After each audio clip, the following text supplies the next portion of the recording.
Good morning indeed. Welcome to the Monday morning edition of the Chris Hand Show. Obviously, I am not Chris Hand, but I'm thanking you for being here. My name is EJ Haust, filling in today from 9 to noon. So glad you are here with us, and there is so very much to talk about. Obviously, we're here in Middle Tennessee, so we'll touch on the TN7 race and all of that kind of stuff, but I really want to make this point. We're going to talk about things that maybe you haven't heard, right? I think we're all kind of tired of the mailers and the ads and the sound bites and the everything. So I'm going to try and bring a different angle to that.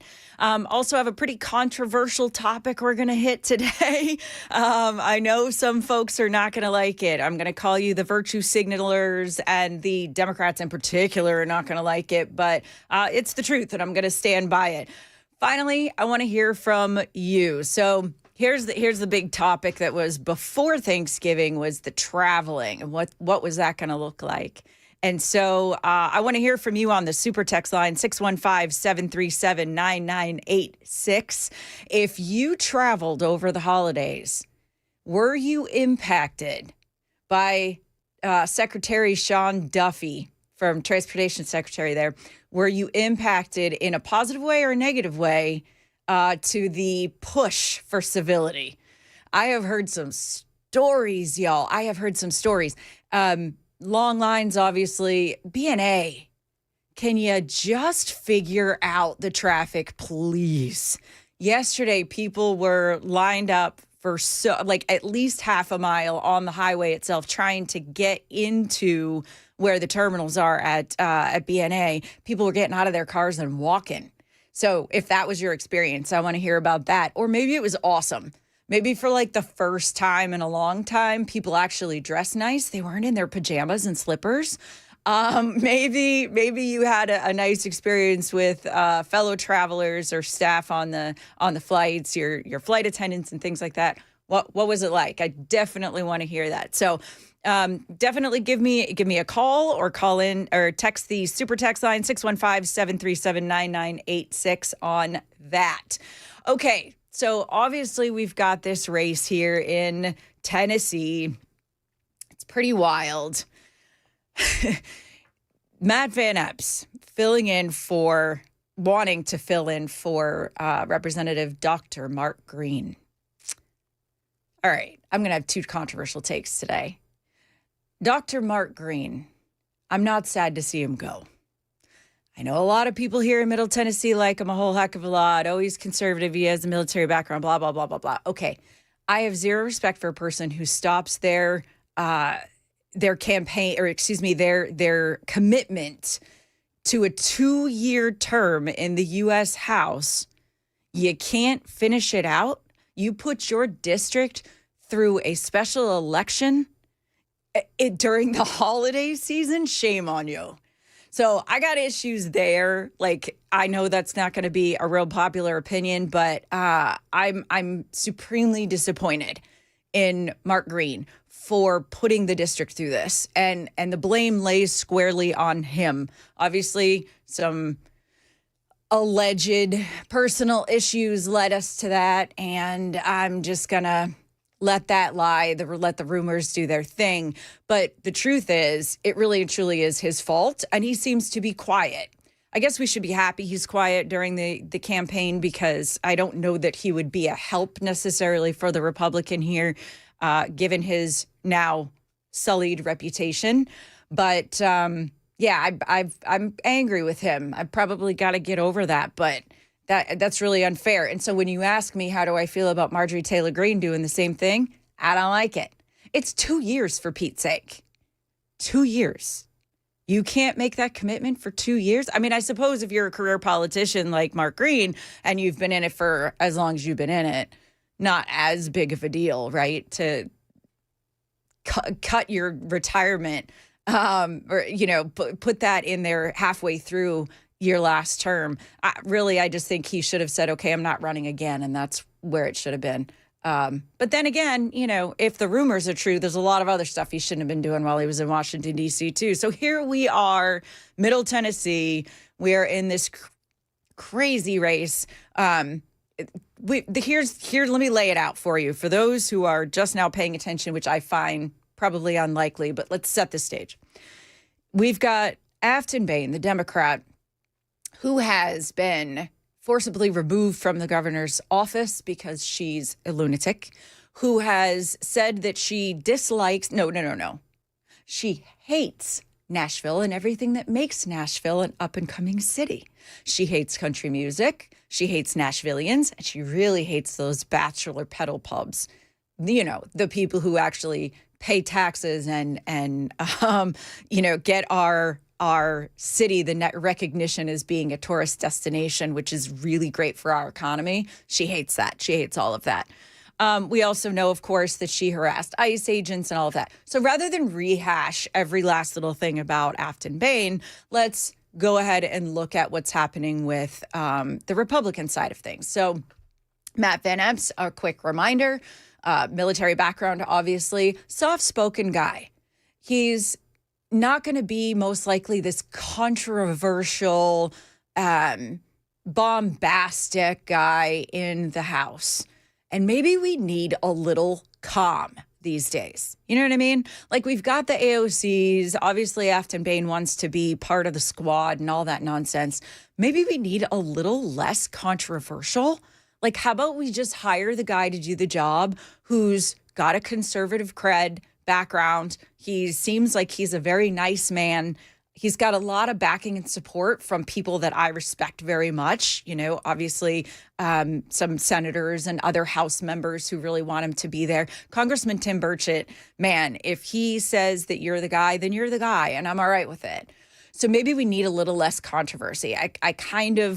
I'm leaning in that direction as far as like a reason to vote and a reason to get the rest of the Republicans who have not voted yet out to the polls. So that's kind of what I think we need in the House right now, is somebody who's head down, do the work, do the mission, get it done, right? I appreciate that. So along those lines, I'll tell you that later this morning, I've got some interesting guests for you.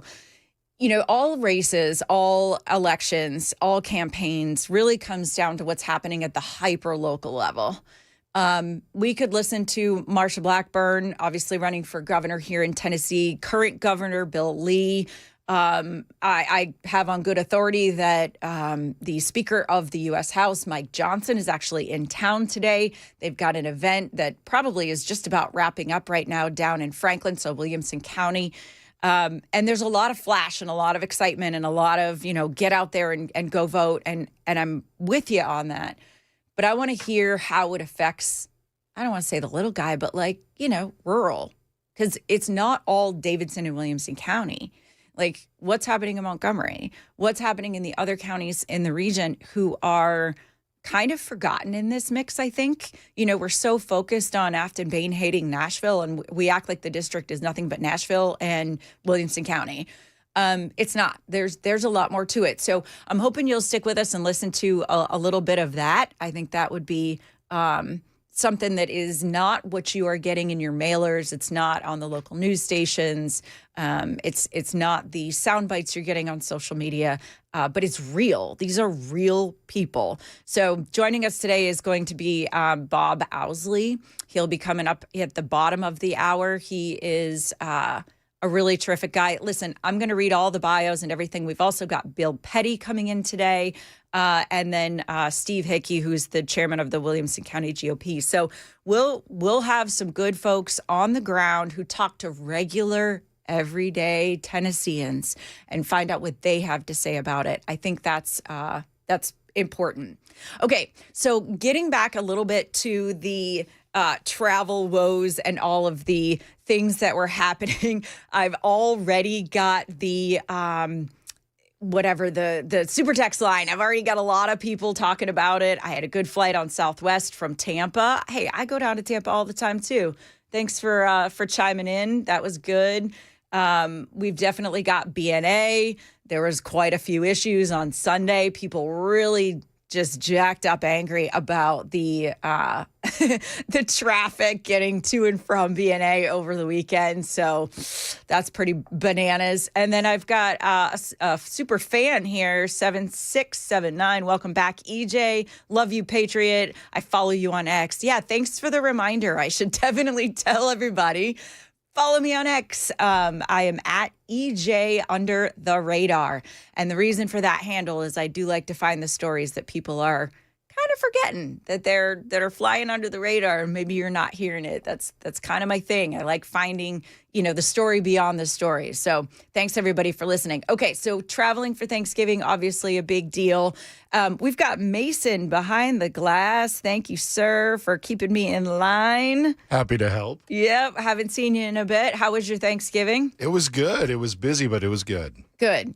Yeah, Hey, I always say better busy than bored, right? Oh, absolutely. Yeah. When you're just sitting around doing nothing, it's like, meh, that's not fun. Yeah, exactly. And any travel for you or anybody else? Nope. But had family come into town from Georgia, is where the majority of my mom's side of the family is right now. And so Nice. they all drove up, got to hang out for a couple of days, and then all went our separate ways. It was a good time. Nice. Good time. Nice. There was some really, really bad traffic coming from the south up into Tennessee. Oh, yeah. On a couple of different highways, actually, for that. So on Wednesday. Oh, I believe it. Hours-long delays from some pretty nuts. terrible accidents. So, They got caught in that for sure. Yeah, awful Yeah. stuff. So glad everybody made it safe. And prayers for those who didn't, because it looked pretty ugly. Yeah. Okay, so we have clip 1A, also part of the Thanksgiving holiday. It's beyond turkey and stuffing.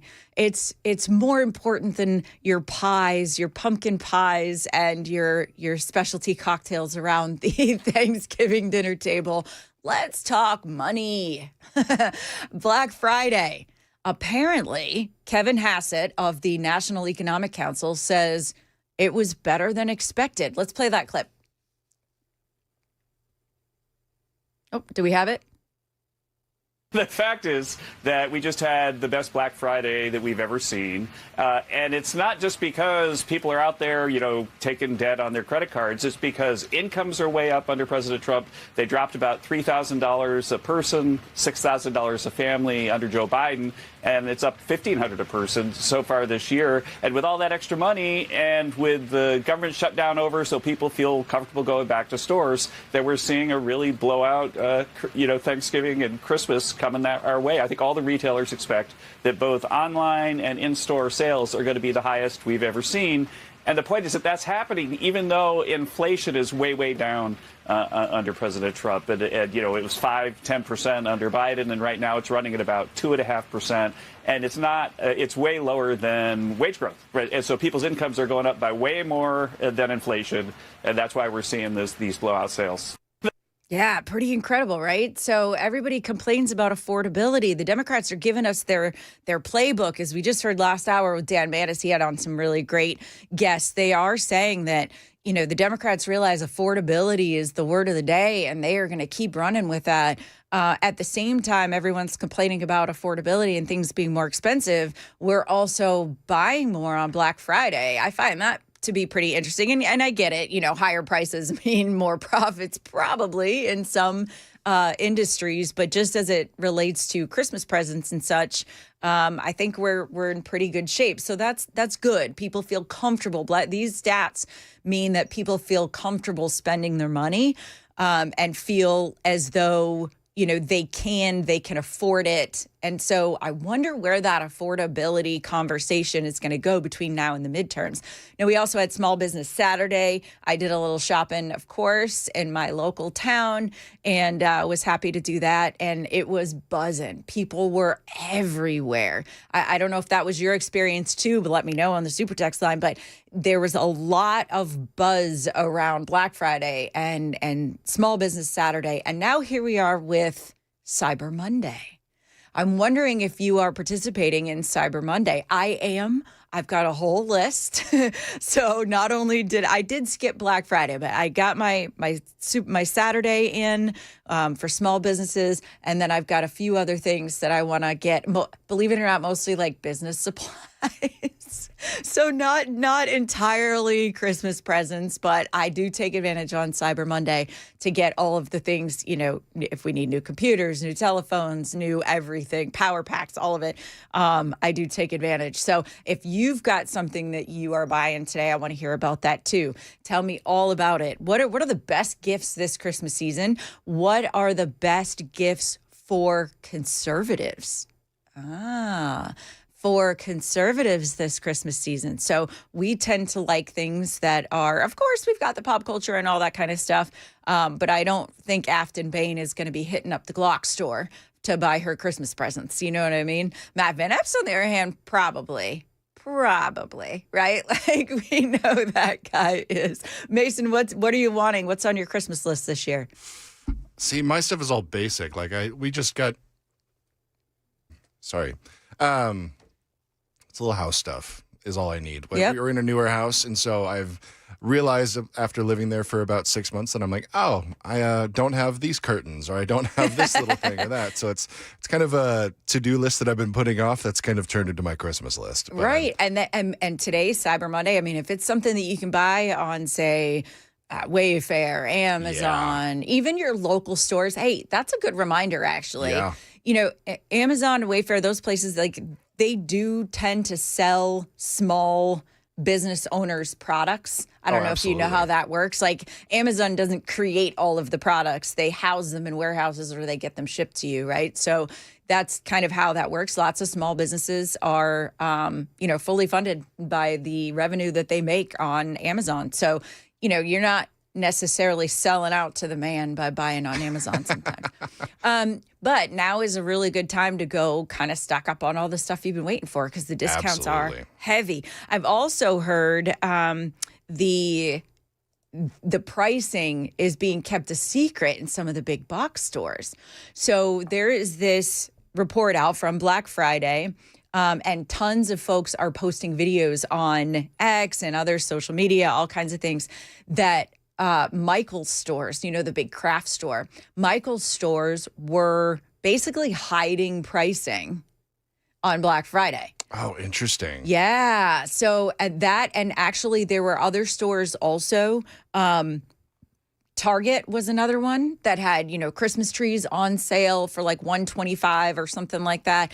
And then when you peeled off the sticker, and there's this guy, doing a video and peeling off the stickers, it says $122.50. So, they upped the price by $2.50 and called it a sale, which, okay, because of inflation, maybe that's last year's tree. Maybe it is, they do have to sell it. Maybe they would have sold it for $140, but it's Black Friday, so now it's $125. I don't know.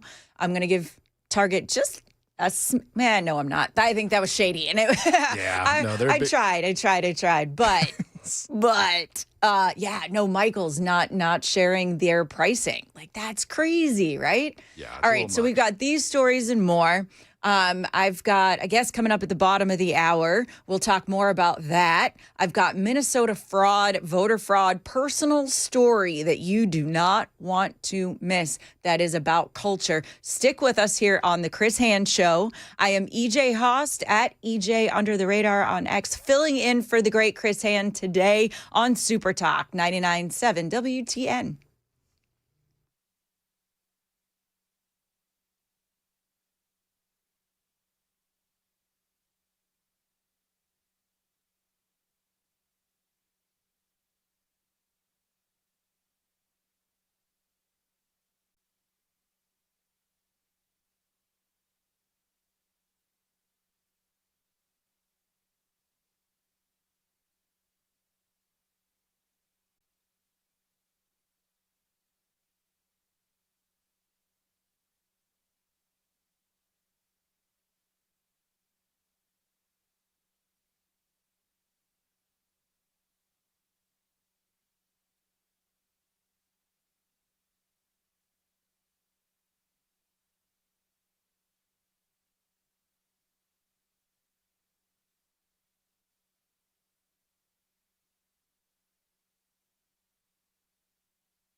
Chris's music a little weird for you? I love it.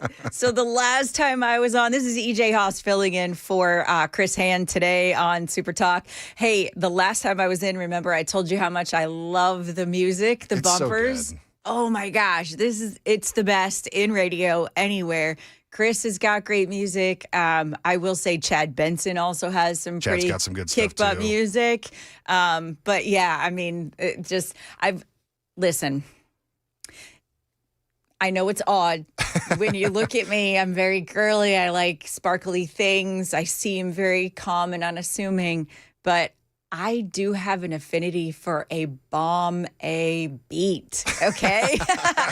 You know what's good. You know what's I really, really like good rap music. good. Yeah. And the best way to describe that is I'm not interested in the raunchy stuff. I don't care much about the Yeah. you know, but if it's got a really good beat, I'm all in. Yeah. That's kind of how I feel. I'm the same way. Yeah. The music's good. I'm there for it. Yep. And I like all genres too. So take that, Afton Bain. I love country music. Absolutely love it. In fact, I'm going to the big Alan Jackson Ooh. end of times tour That'll be in cool. June. Oh man, I can't wait. Did you see that lineup, Mason? I didn't. I've heard little snippets of who's going to be a part of it, but I haven't looked at the full list. Do you know how lucky we are to be here in Middle Tennessee, man? Like We the are talent here blessed. is insane. You can go anywhere and see really good live music, like excellent talent. Oh, absolutely. Anywhere, all around Tennessee, but Yeah. particularly here in Middle Tennessee. And listen, it's part of the reason I love living here, you know? But this Alan Jackson tour, holy smokes, man.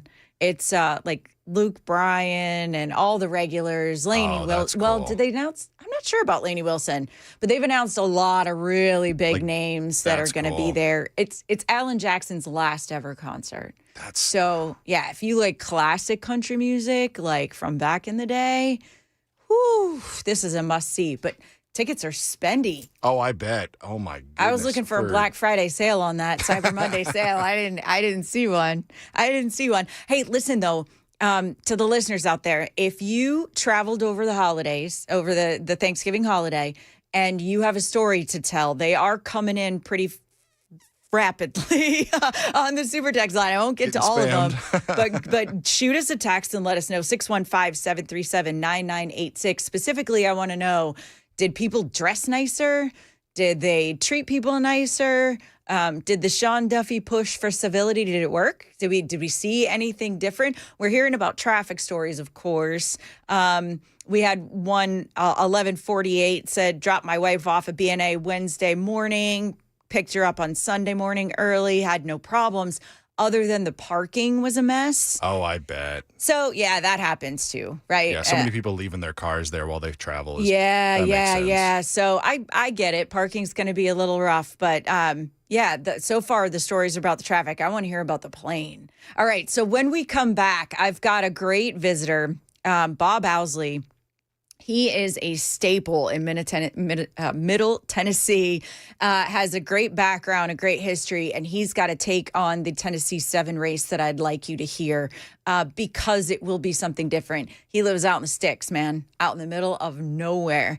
And this race impacts him too. It's not just Nashville. It's not just Williamson County. So I hope you'll stick around for that. Right after the break, we will talk to Bob Owsley.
Thank you.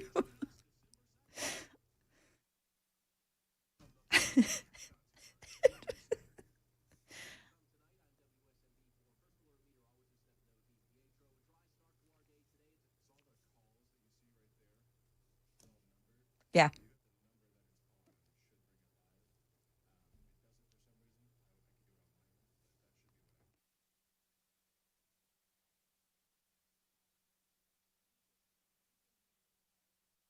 Okay.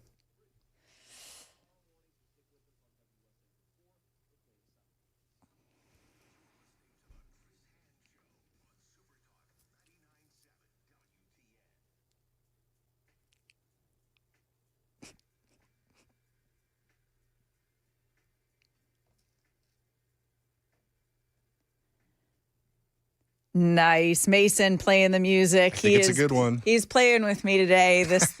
I'm telling you.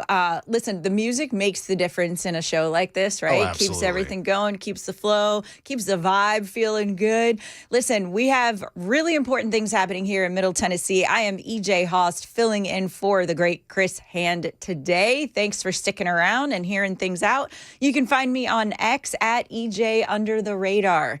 I tend to get vocal over there, and I have been known occasionally to use some colorful language, so I'll apologize in advance. I grew up in Massachusetts. You know, we have colorful language in Massachusetts, so that's how it works. I have been all over the place. I have lived in a bunch of different states. I won't go through the whole laundry list, but I did spend quite a bit of time in Minnesota and escaped Minnesota-stan as a political refugee during COVID and came to the very free and amazing state of Tennessee. I have lots of thoughts on what is happening and actually what's been happening for a really long time, but it is starting to come to national news attention now. Finally, there's a lot of people who've been begging for that to happen. I mean, I've been here in Minnesota now in Tennessee 6 years. I was like, hold on, whoa, we're not Minnesota. Yeah. Yeah. But I've been in Tennessee 6 years, and we were fighting some of these battles 10, 15 years ago. So pretty remarkable that it's just now making national news, but I'll take it. Better now than never, right?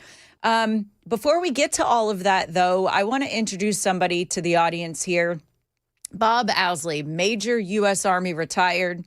He is a Vietnam vet, current chairman of the Perry County Republican Party. This guy's been here in Tennessee for a long time and has been involved in politics way back when we were pushing to not have an income tax in Tennessee. Remember that whole big push? He was instrumental in that. I want you to hear what's happening in Perry County because it is important. Even though a lot of us are in the Nashville metro, we're in Williamson County, Davidson County, even Montgomery County to a degree, I want you to hear what's happening out in rural Tennessee because these are the salt of the earth people that make differences in elections like this. If you believe that this election is close, this is the kind of guy you want on your side out in rural Tennessee. I am welcoming to the air Bob Owsley, chairman of the Perry County Republican Party. Thank you, sir, for joining us. Thank you, EJ, for inviting me this morning. This is a great opportunity for us out here in the rural hinterland, so to speak. Mm-hmm, mm-hmm. And you're on a farm out that way, right? And if I remember correctly, you said that you've got a forest out there. You grow vegetables. Yeah, life has its twists and turns. Never in my life would I have thought that I would become a farmer at some point. But it turned out that way. I've done a lot of different things, mainly in the veteran and military world. Yep. But my wife and I saw what was going on in Mount Juliet. It was turning into New York City, and we decided we wanted a little peaceful slice of life. And Perry County seemed to be that place for us. Yeah. And, I see a lot of people making those decisions, too. I mean, we lived in the Twin Cities metro before moving to Tennessee. and kind of got out of the hustle and bustle. I mean, we're still in a neighborhood, we're not on a farm, but like really tried to get away from the downtown hustle bustle of things. It's a calmer life, man. It's a more enjoyable life. So as it relates to Tennessee 7, and the reason I really wanted you on the program today is because I think we get the perspective of Nashville. We get the perspective of wealthy Williamson County. Like we hear about all of those things going on. But this race in particular, Bob, tell me how it impacts Perry County, how the people who live in your county, your town, how does this race affect them? Well, it's had many effects on Perry County so far. Number one, probably the most notable, is the unexpected resignation of Congressman Green. Mm-hmm.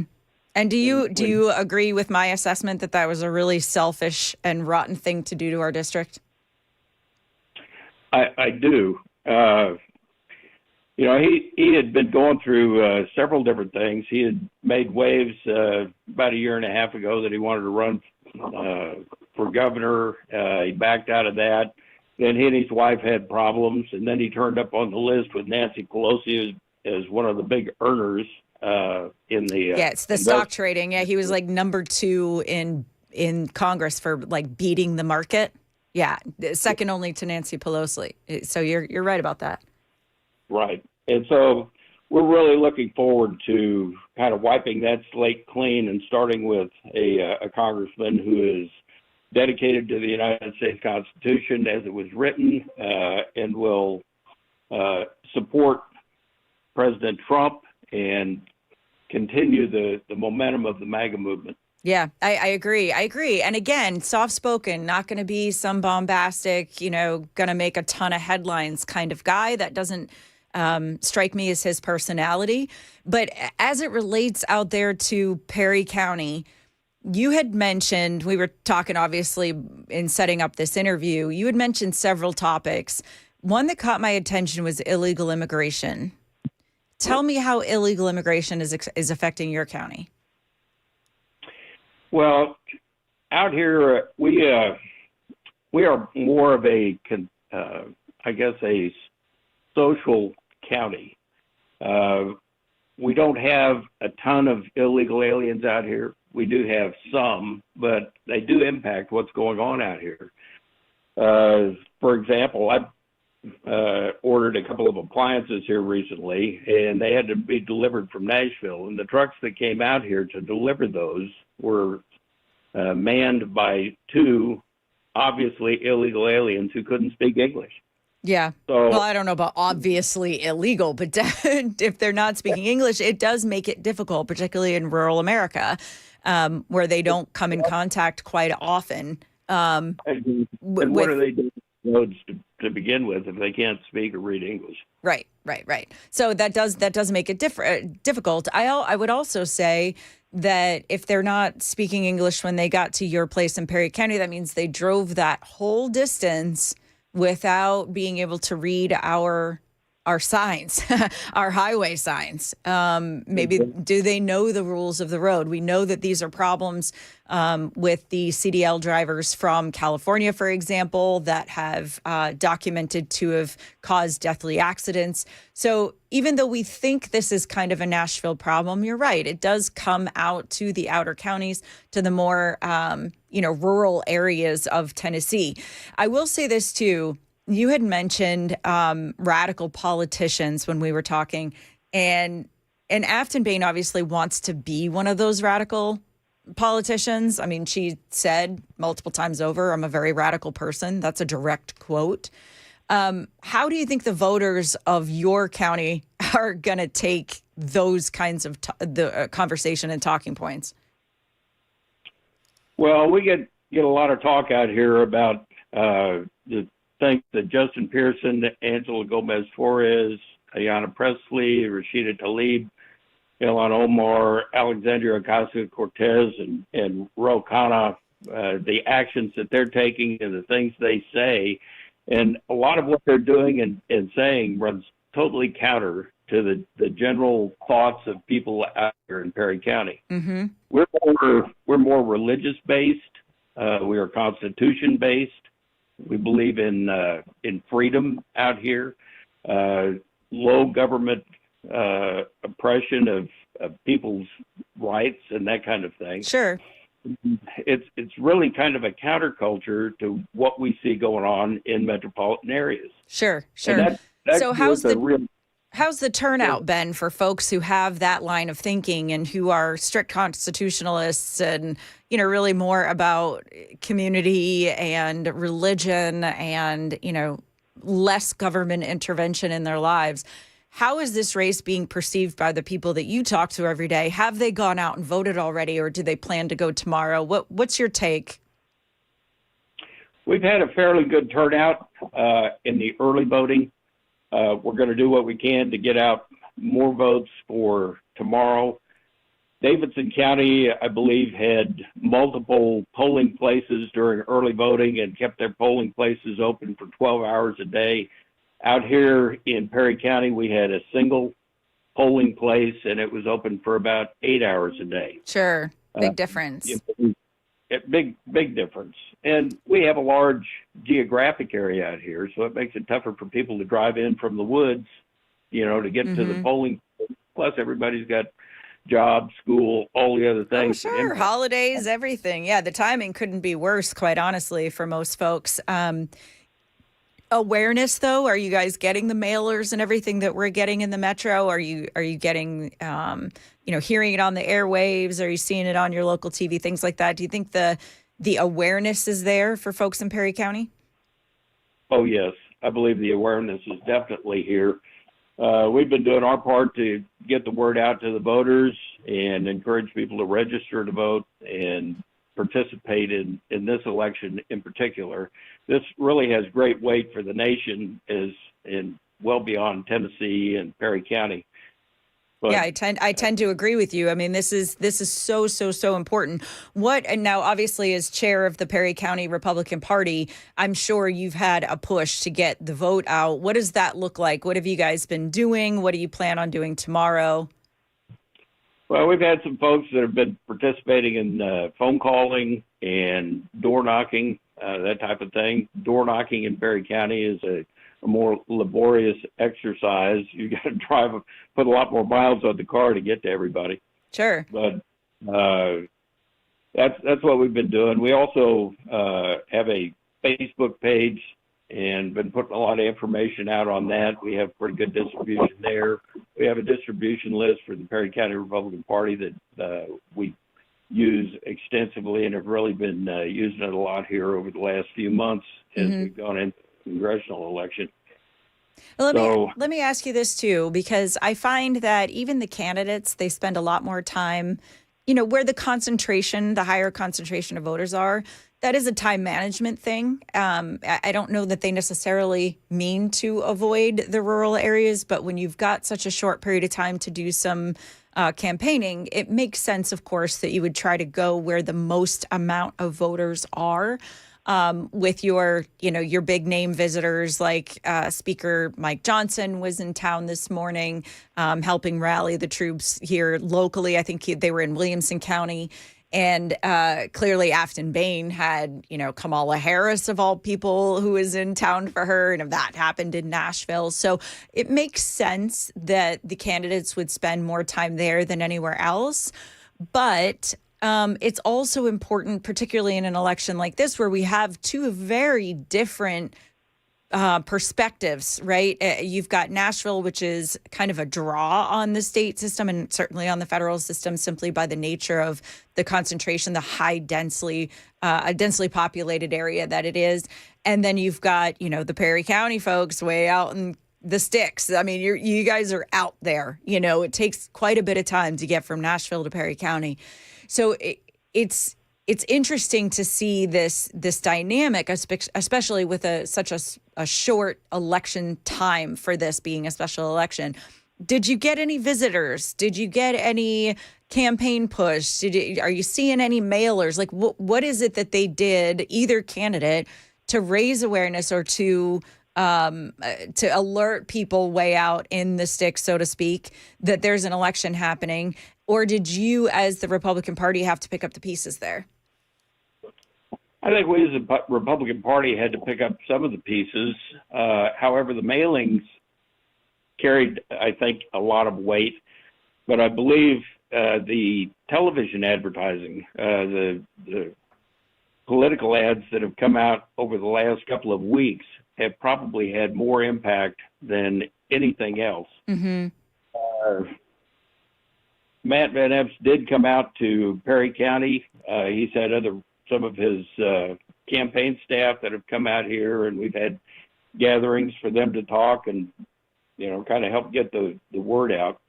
But given the short time span for this election, this thing was dumped on us and created chaos. We had 11 Republicans candidates running in the primary, and then we boiled it down to a single candidate, Matt Van Epps, to go forward.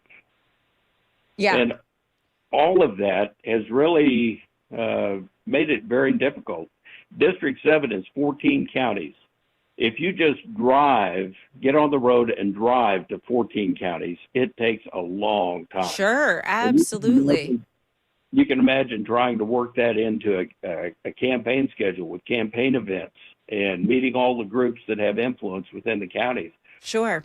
Sure. And when you've got those hours of drive time, I mean, you can make some calls and maybe raise some money and maybe get some folks to come out, but it's not quite the same as seeing people in person. And so when you're really trying to look at where you want to be in a campaign, again, it's those densely populated areas where the majority of your voters will likely come from.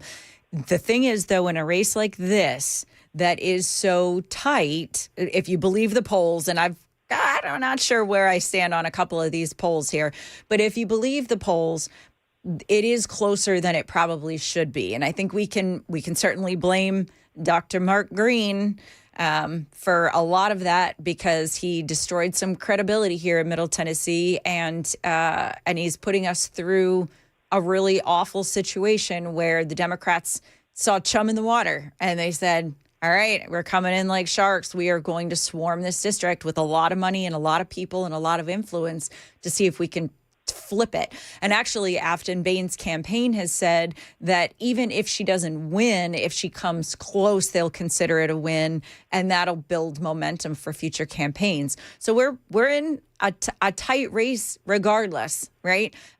Whether it's 2 points or 6 points, the Democrats are seeing this as an opportunity to pick up, a rather purple Williamson County right now. People don't want to hear it, but that's the truth. And kind of pick away at some of these other counties where they could pick up a couple of percentage points here and there. Bob, we have less than a minute before I let you go. What is your message to the voters of Perry County and beyond? Tell me why it's important that Matt Van Epps get elected. It's important to the people of Perry County to elect Matt Van Epps so that they can continue to go to church and praise God, so that they can continue to have the freedoms that we enjoy every day in this country: freedom of speech, Second Amendment, the ability to have private property. Great. Great. I'm sorry to cut you off. I have to let you go there, Bob, but thank you. Thank you so much for joining us this morning and giving us a different perspective on this. Again, you are listening to The Chris Hand Show on Super Talk 99.7 WTN.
Panel of the Third Circuit Court of Appeals has ruled unanimously that President Trump's former personal attorney, Alina Habba, cannot continue serving as New Jersey's top prosecutor while she awaits Senate confirmation. From Washington, here's ABC National correspondent Stephen Portnoy. Federal laws limit acting appointments when a U.S. attorney's post goes vacant. The Justice Department tried an end run around that with Alina Habba in New Jersey as she awaits Senate confirmation to the post permanently. But that move has now been rejected by a panel of the Third Circuit Appeals Court. Another former personal lawyer to President Trump has seen her appointment in Eastern Virginia rejected by a federal judge.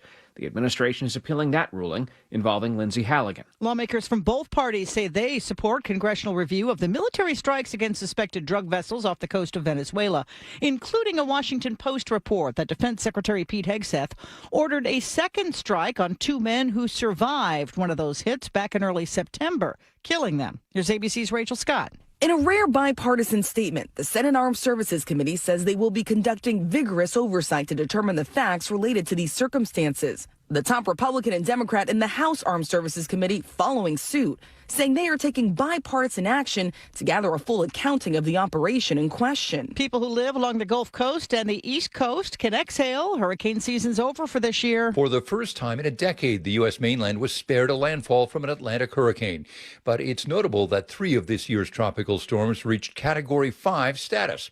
That hasn't happened since 2005, the year of the devastating Hurricane Katrina. ABC's Jim Ryan. It wasn't a hurricane, but a huge snowstorm in the Great Lakes that snarled after Thanksgiving travel in the middle part of the country. We had to wait an hour on the plane because there was snow in front of the gate. Taylor Sheldon stuck at O'Hare Airport in Chicago, the same storm system now moving east. You're listening to ABC News. WWTN, Hendersonville, Nashville. From the Busy Bee Plumbing, Heating, and Cooling Studio, Super Talk 99.7.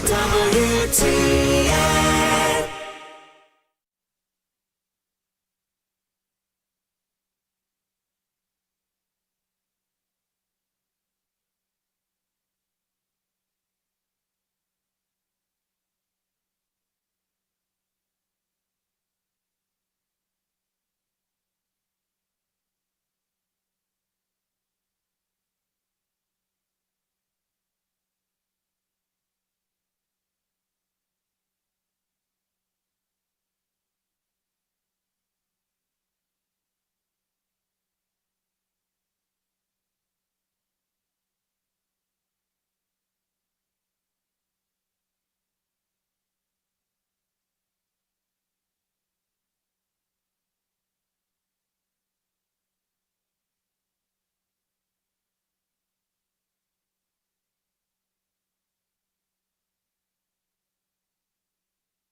Selling your home can be stressful, but it doesn't have to be. Get a guaranteed offer from Mark Spain Real Estate. There are no showings, no open houses, no stress. Work with the #1 real estate team in the U.S. and close with confidence. Go to markspain.com today.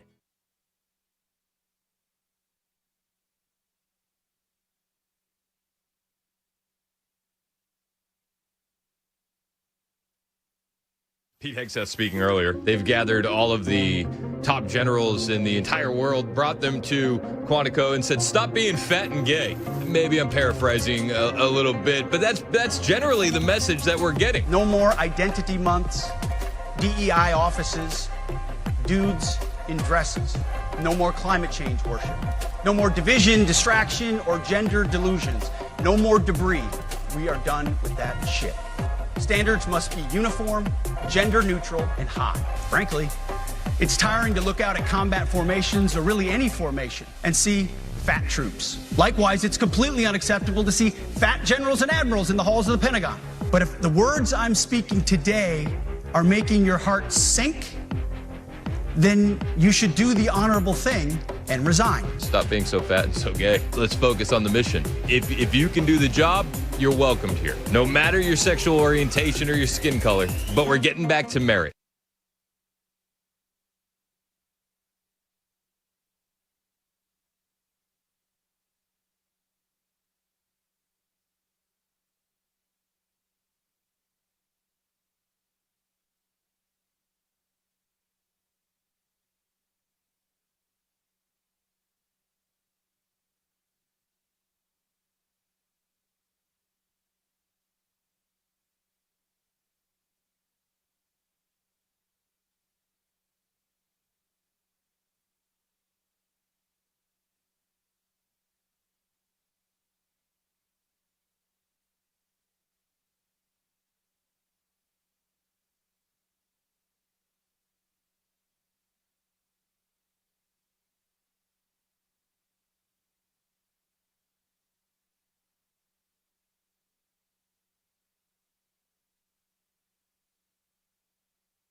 Welcome back to the Chris Hand Show. I am EJ Haust filling in today. Thanks for being here. Thanks for being you and listening and paying attention. And a special thanks to everybody who's weighing in on the super text line.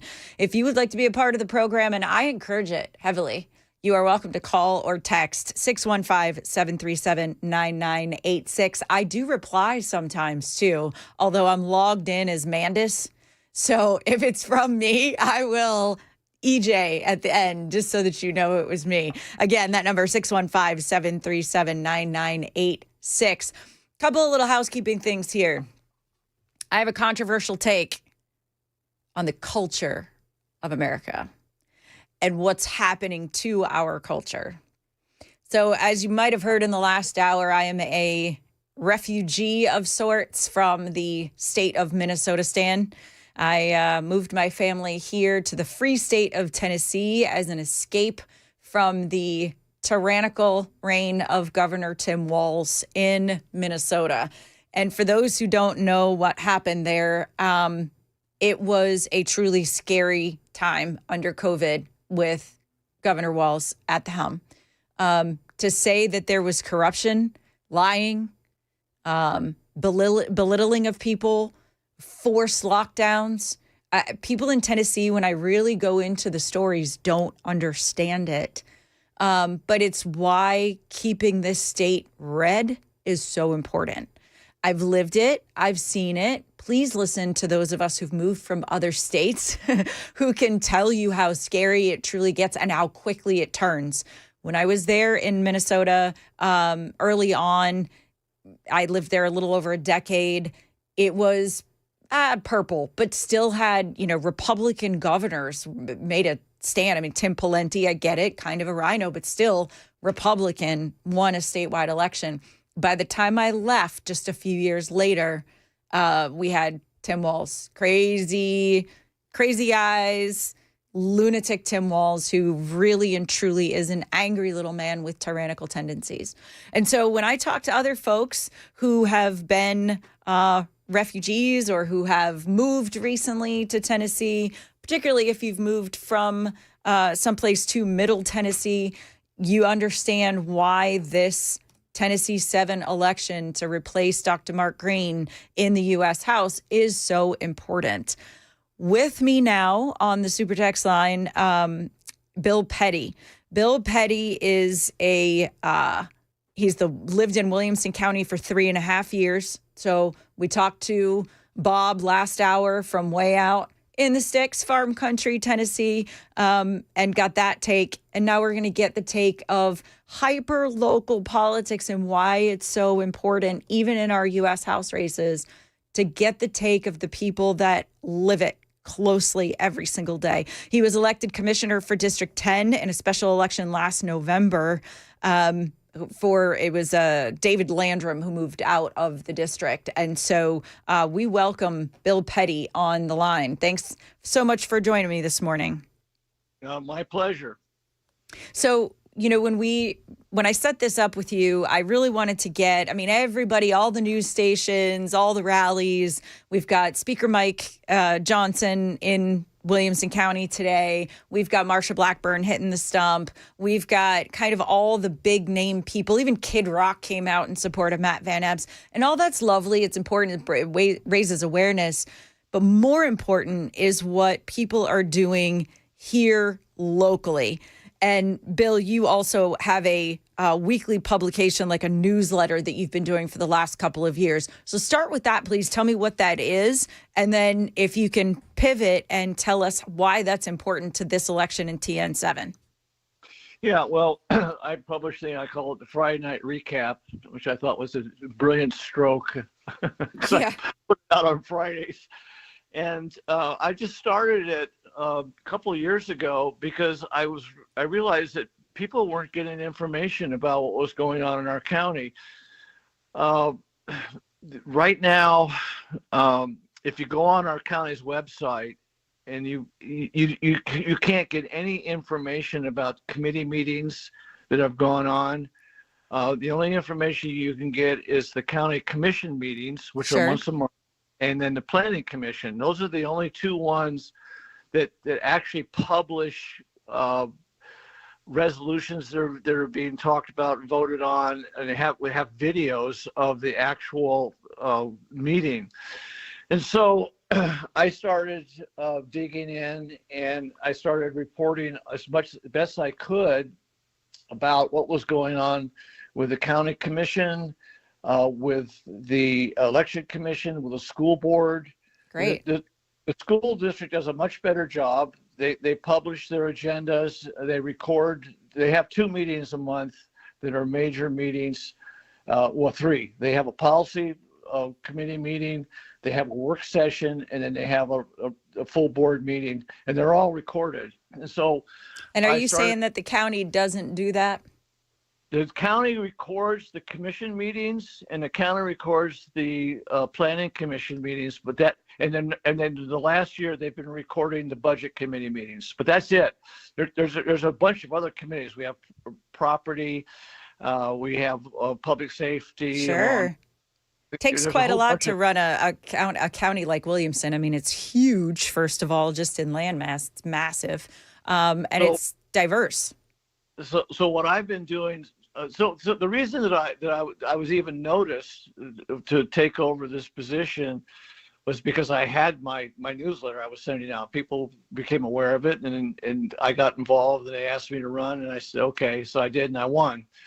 So since I've been a commissioner, I go to as many committee meetings as I can to record them on my phone, and then I download them to an AI program called Circleback, and it creates a summary of everything that's been said, so people can know who said what they were talking about, what they voted, how much money was involved, all that sort of thing. And that's been really helpful. And I just got a resolution passed in October that I wrote and co-sponsored with Sean Ayala, who is another commissioner, that starting January 1st, they have to record all the committee meetings from now on. So they'll be recorded. And then we have another resolution that's working its way through so we'll have to put all of them on the website so people know what's going on. But right now, the only way people know exactly what's going on in the meetings is my Friday Night Recap. That's the only source that I am aware of. And we can just Google that Friday Night Recap, Bill Petty? Yeah, well, I don't know if you can Google it. Kind of losing you there, Bill. Okay, I don't know if you can Google. I don't know. I could send you. I'm not sure how. We'll find it. We'll share it with everybody. But specifically as it relates to TN7, because getting hyper local with politics, in my opinion, is the most important thing we can do. So county commissioners tend to be the ones that impact your life more than like your U.S. House rep. But it's a lot easier in today's day and age with all the technology to get information about those national stories, right? So the U.S., anything happening in D.C., U.S. House, U.S. Senate, whatever. And so I wanted to have you on to talk specifically about this race and what's happening in Williamson County. We hear a lot about Davidson and Williamson just from, because it's city, you've got Cool Springs, you've got downtown Franklin, like there's high concentrations of, I would even say just, blue voters, even in Franklin, Tennessee. So in Williamson, specifically the outskirts of Williamson, what is happening? What are you seeing happen to get the vote out, to remind people to go tomorrow to the polls? What are you seeing on the ground where you are? Yeah, okay, that's a good question. I've been kind of underwhelmed by the what's going on in Williamson County, and we had a big event this morning. Speaker Johnson was there, the governor was there, a whole bunch of people were there, Marsha Blackburn, etc. That was right in Franklin, correct? It was in Franklin, and it's like the day before. Where were these people 2 weeks ago? And right. I've out personally. I've made phone calls. I've knocked on doors myself. And there's been very few people that have done that in my opinion. I have not been over how Van Epps is running his campaign, at least in Williamson County, I don't think it's been all that effective. But we're doing what we can. We had early voting up until last Wednesday, and about 27% of the qualified voters in Williamson County had voted, which is a pretty good number. That is pretty good. And for a special election in particular, I mean, people have to remember this is not a normal voting time. So awareness is everything. You, as somebody who puts out a newsletter just for county commission type stuff, you understand the importance of awareness to get anything done. And now here we've got a rather soft-spoken candidate who is not super flashy, kind of thrust into this position. As it relates, though, to the candidate himself, you were saying that the campaign, you weren't super thrilled with how it was being run. I do think campaigns always push at the end. I think there was some panic with one of the polls that came out recently. And that could be why I think they thought it was very safe for a while, even though it was Trump endorsed and all of that. I think they felt like it was safe until that poll came out. And then kind of all bets were off and they were like, wait a minute, this is a little closer than it should be, and lit a fire and got people scared. So had those polls come out earlier, maybe we would have seen more involvement by the big name, GOP types prior to this. But other than the last, 2 weeks, are you seeing a lot of awareness out there? I mean, obviously you talk to people in your district all day, every day. Are you seeing the awareness? Are they tired of the mailers? Are they seeing the TV ads? What's your take? Well, a lot of people have just kind of checked out. We've had so much going on. We had the big primary. We had a BOMA election here. Yes, you're right. This is like the third of, crazy election cycle activities here just in the last 2 months, right? Yeah. I think some people are just, and it's funny when I go door to door and I talk to people, some people, they say, well, what election are you talking about? And the thing is, people get confused. Williamson County has 12 districts. Okay. I'm in District 10. Well, then you say, well, District 7. Right. That's a good U.S. House District 7, Tennessee 7. Very different than, say, Williamson County District 7. And then we also have, our wards for cities. So, there's a lot going on. People don't necessarily know where to even go vote, which actually go to the Secretary of State website, everybody who's listening right now. If you're not sure where to vote, it's not simple, unfortunately. It's going to be several clicks in, but you can do a quick search, ask ChatGPT or whatever, where do I vote if this is my address? And it'll take you to the website that'll get you there, because it is that important. And even in Williamson County, where we think it's kind of a given, almost 30% of registered voters have voted already. If we don't get, what percentage, Bill, do you think do we have to get out of Williamson County to push Matt Van Epps over the edge? Well, that's a good question. Let me comment about where to vote. All you have to do is just Google Williamson County Election Commission, and their site will come up, and you can just follow your nose and find out where to vote. It's very easy. And I published it in my newsletter. Great. But here's what's interesting. I'm in District 10, which is I'm losing you a little bit. Can you stay real close to the phone? Okay, how's that? Much better. Thank you. Okay, sorry. So I'm in District 10, which is one of the bluest. Bill, I'm sorry to cut you off, but your phone is definitely cutting in and out. Okay, let's give it one more shot. Can you hear me? Yep, now I can hear you great. Okay, sorry. Okay, so my district is very blue. Mm-hmm. And in my district, 27, almost 28% have voted already. So that kind of makes me wonder.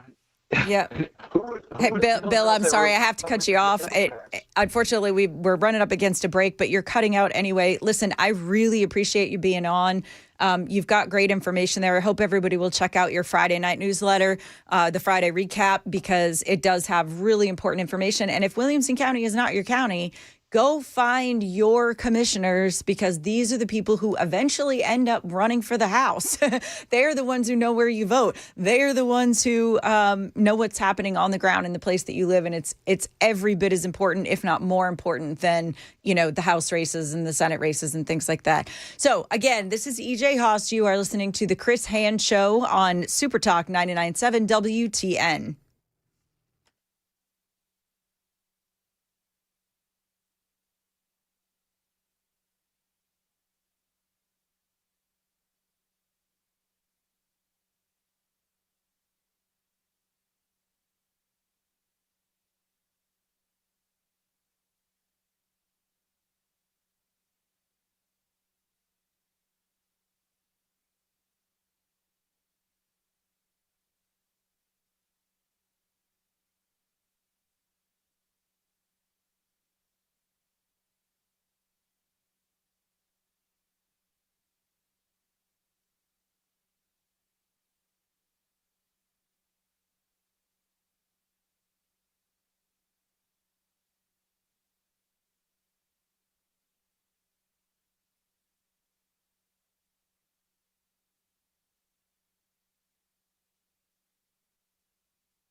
Welcome back.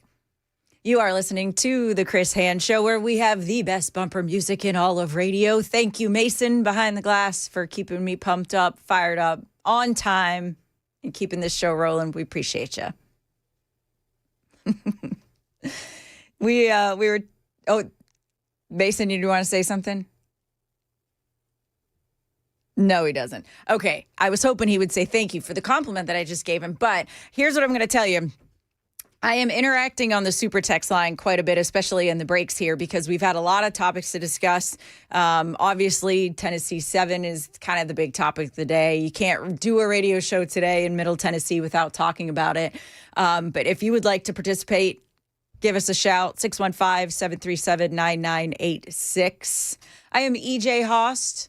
You can find me on X at EJ Under the Radar. Yes, I am an escapee from the radical Republic of Minnesota stan. And listen, there's a lot in the news right now about Minnesota. And you can say, oh, that's another state. They're just crazy. They're a blue state. We don't have to worry about it. But the truth is, it's actually happening in a lot more places than just Minnesota. We have a culture problem here in the United States, and it is seeping into all of our cities everywhere. Yes, even here in Tennessee. What I'm talking about, and really it's in Michigan now. There's a voter fraud scandal in Michigan.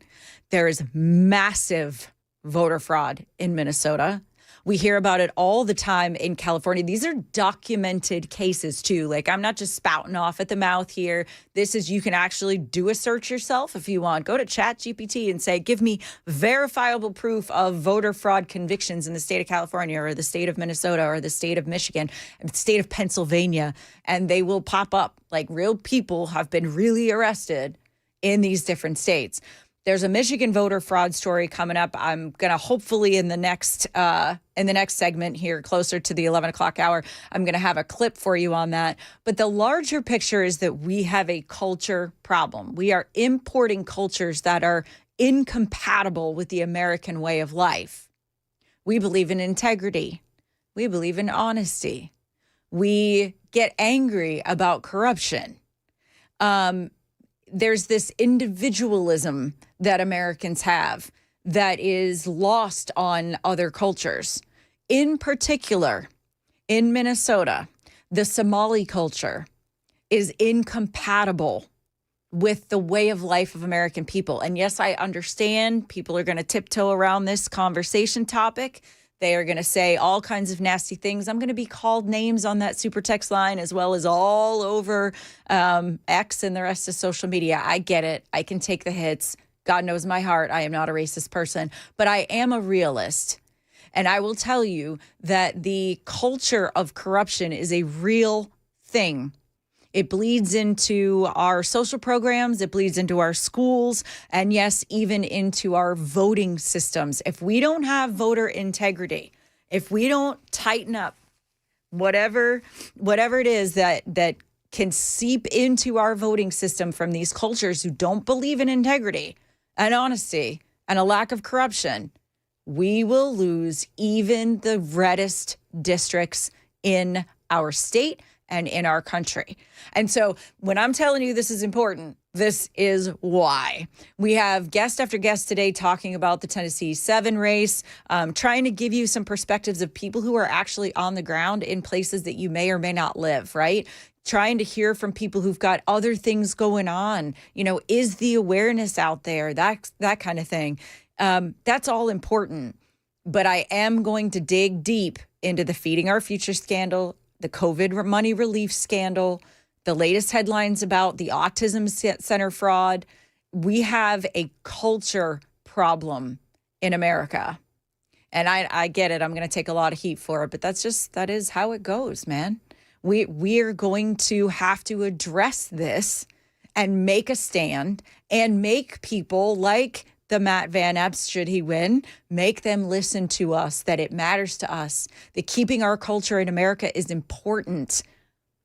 It's important not just for elections, but for like the future of our country. If we want our schools to behave in a way that raises independent, people who will be prosperous as adults, we better clean up the culture there.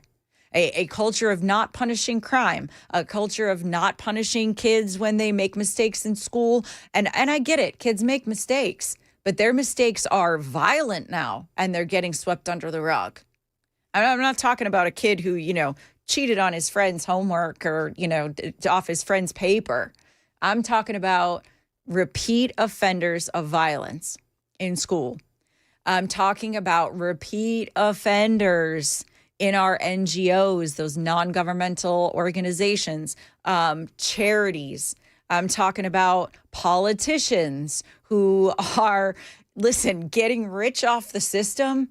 I'm sorry, but I can't, I don't want to dunk on Mark Green right now. Obviously, his life is in a bit of shambles, but he's got lots of money. I'm sure he'll be fine. But, being number two only to Nancy Pelosi for, creating the most wealth out of the stock market and outperforming even the best funds and the best predictions, second again only to Nancy Pelosi, who is accused of all kinds of insider trading.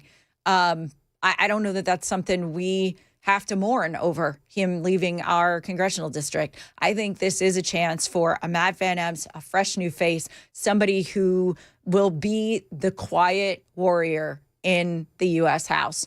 And I love that. So if you will join me after this, we do have another guest who's going to give us another take.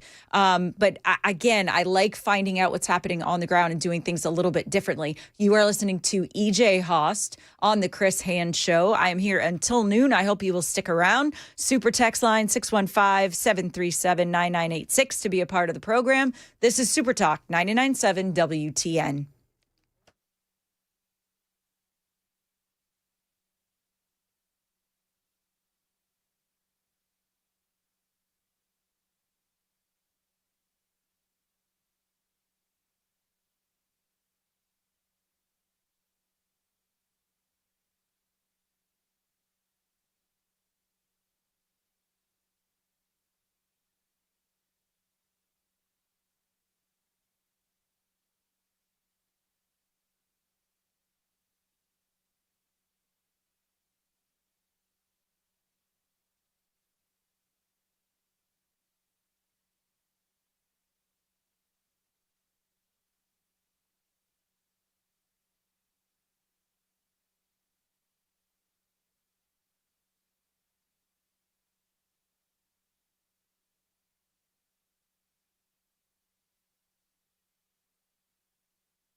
Ominous music this morning. This is the Chris Hand Show. Obviously, I am not Chris Hand. I am EJ Haust. You can find me on X at EJ Under the Radar, and kind of all over the internet and the socials and all the things. I like to help out radio stations and fill in here and there. I've been doing this for, I'm going to age myself, decades. It's been a long time. and I absolutely love it. So thank you to everybody who's participating in the show today. Obviously, the super text line, there's so much going on. There's a lot of compliments on there and some not so much. I mean, I knew I was going to take some heat today. I have some controversial opinions on some things like Somali culture and why we should try to get every single Somali out of America unless they have assimilated. I get it. It's probably not the nicest thing to say, but we'll dig into that in just a little bit. Listen, this is important, though, and I have firsthand knowledge and experience with this. There is a culture problem with people who cheat to win, and people who don't. And I think that we can get complacent, particularly in a place like Tennessee. I've lived here now 6 years. Love my new home here. I don't even call it new home anymore. I basically just say I am from here. I love the people of Tennessee. It is why we chose to live in a free state where people, when they ask you, how you doing? They mean it. They want to know how you're doing. They want to hear about your day. And that's in both downtown. I get it. It's not as much fun downtown Nashville. Lots of tourists and whatnot from all over the place. But when you get out a little bit in suburbia or in rural areas of Tennessee, the salt of the earth, kindest, nicest people can be found there. And so, I have a perspective on this that I don't know that everybody has. Keeping in that theme, I wanted to bring in Lisa Hayes. Lisa Hayes is also from Williamson County.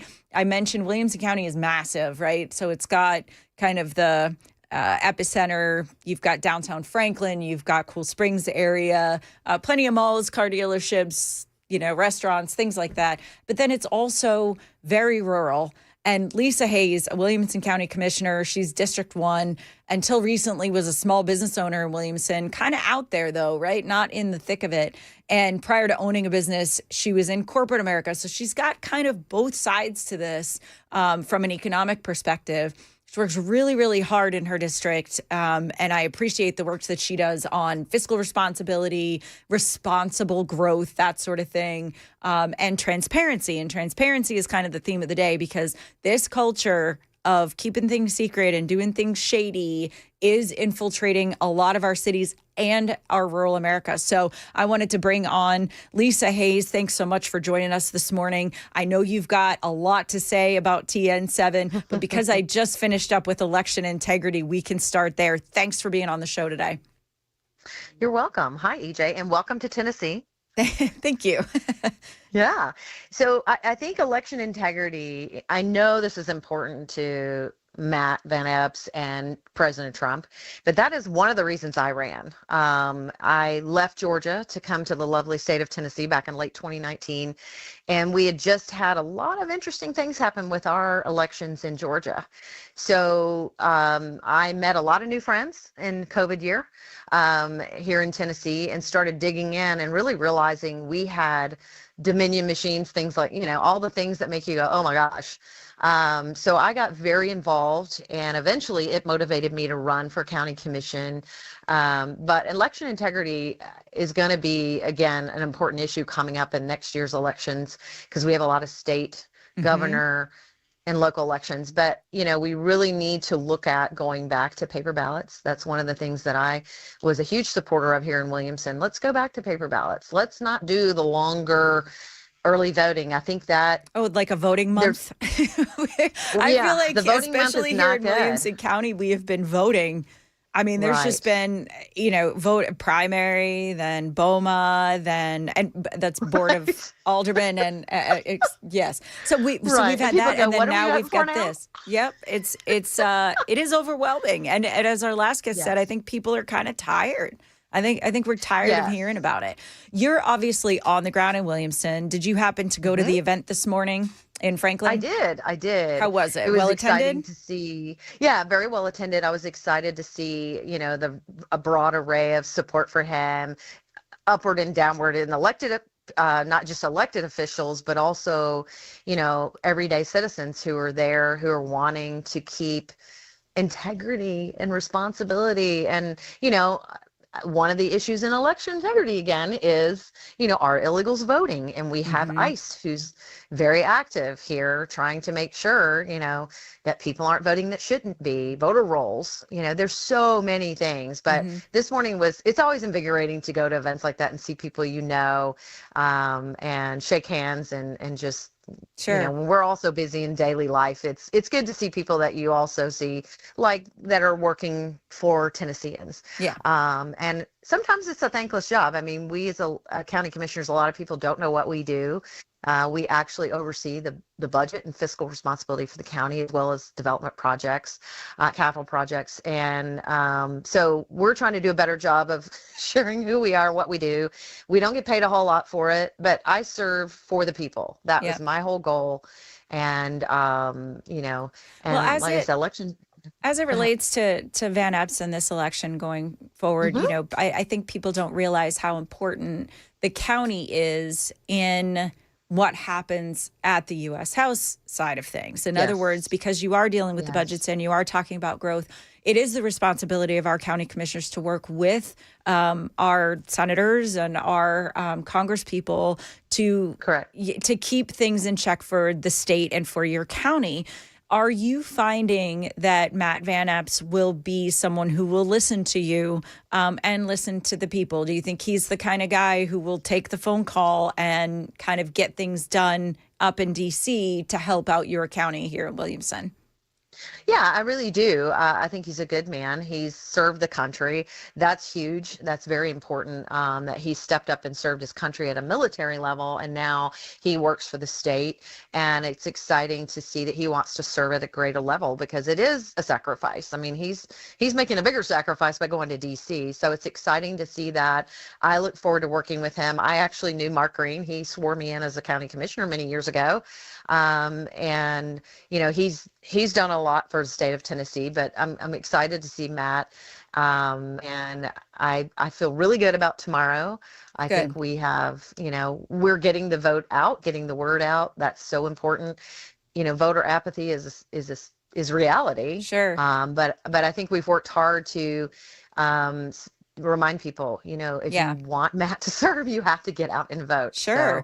And we've got some polling out there that, controversial as it is, basically saying, it's closer than it should be, right? I think we had the Cook Political Report said that they moved it from solid Republican to lean Republican, basically saying a 75% drop in primary turnout.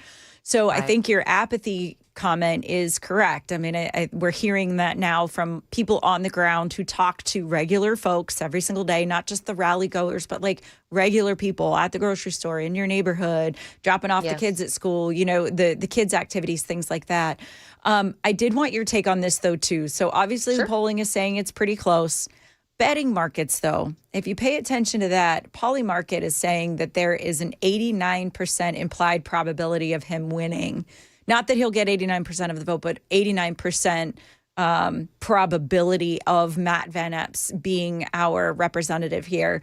Do you trust the polls? Do you trust the Polymarket? Like, where do you go to for your info?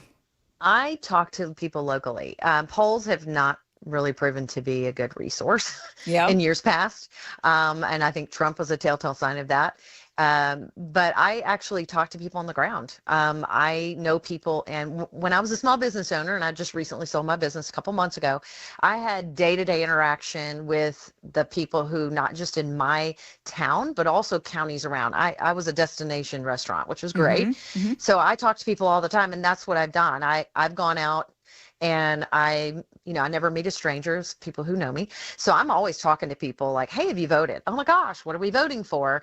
And, but I'm posting signs. I bought signs to put on major intersections reminding people there is something to vote for. Nice, But nice. just getting So the what are word you out and hearing when you texting. do talk to people? What are they saying back to you? Do they know that there's an election? Are they excited about Matt Van Epps? Or They are very excited, and they said, well, didn't we just vote for that in October? I'm like, that was the primary. And I think that's a lot of the confusion. People don't always understand there's a primary versus the general, and that both are very important. And you need to vote in both. A lot of people here are informed, but I just never miss an opportunity. And I also just talk to people at the grocery store. I'm always engaging people because as an elected official, I want to keep people engaged. I've also sent out social media posts to say, hey, if you want to get notifications on elections that are coming up, you can actually sign up in Williamson County by going to X website. And I wish I had it memorized, but you can actually get election notifications. And it's just so, you can't communicate enough because we have a lot of new people such as yourself. That's right. And they just might not know. And so I'm always, I'm posting at even the store I sold, I'm still going and posting posters to say, hey, did you know you have an election? Please vote and be engaged. Yeah.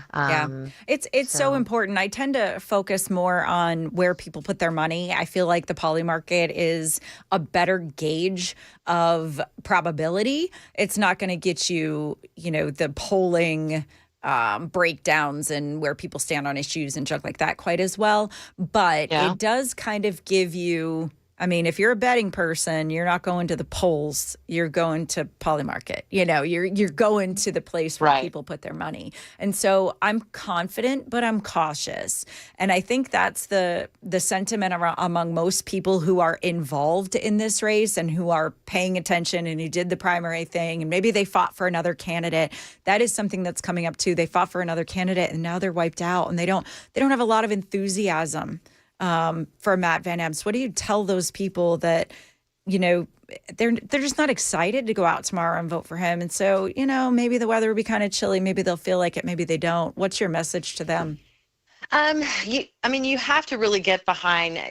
Certainly, I have voted for people that I wasn't initially a supporter of. But sometimes you have to get behind the party and what the party stands for and the values. And he does share the values of the Republican Party and conservatives as well as President Trump.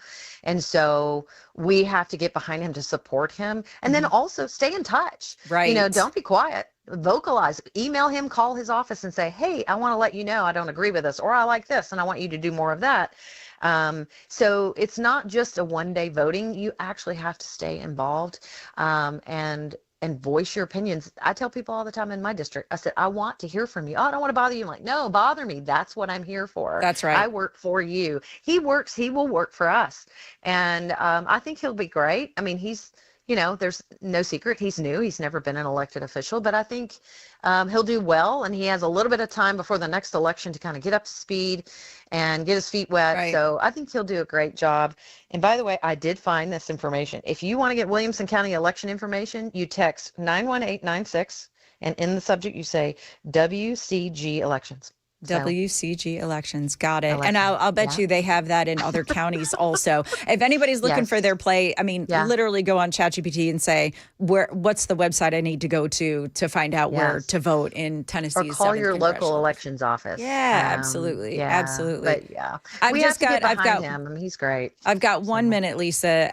Sure. I want to say thank you so much for having you on and appreciate the different perspective because you've got, the economic side of things. You've got the boots on the ground talking to regular people. And we don't really get that when we are listening to Mike Johnson, Donald Trump, even Kid Rock came out. You've got the big names saying, go out and vote. But the people on the ground, I would just encourage everybody in your district, Lisa, and everywhere else, particularly in rural parts of Tennessee 7, please just take a friend, get your adult kids to go out there and vote. Take someone with you and get to the polls. Thanks again, Lisa, for being on. Appreciate you.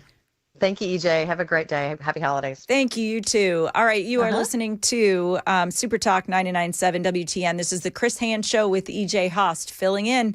Thanks for listening. After the break, we will be talking about some more controversial topics outside of the TN7 race.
The U.S. Supreme Court hearing a case related to online piracy. We've got that story and more coming up at 11 on Super Talk 99.7 WTN.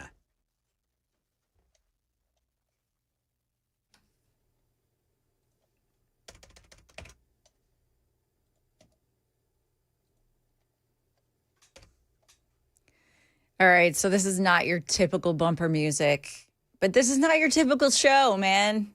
This is the Chris Hand Show.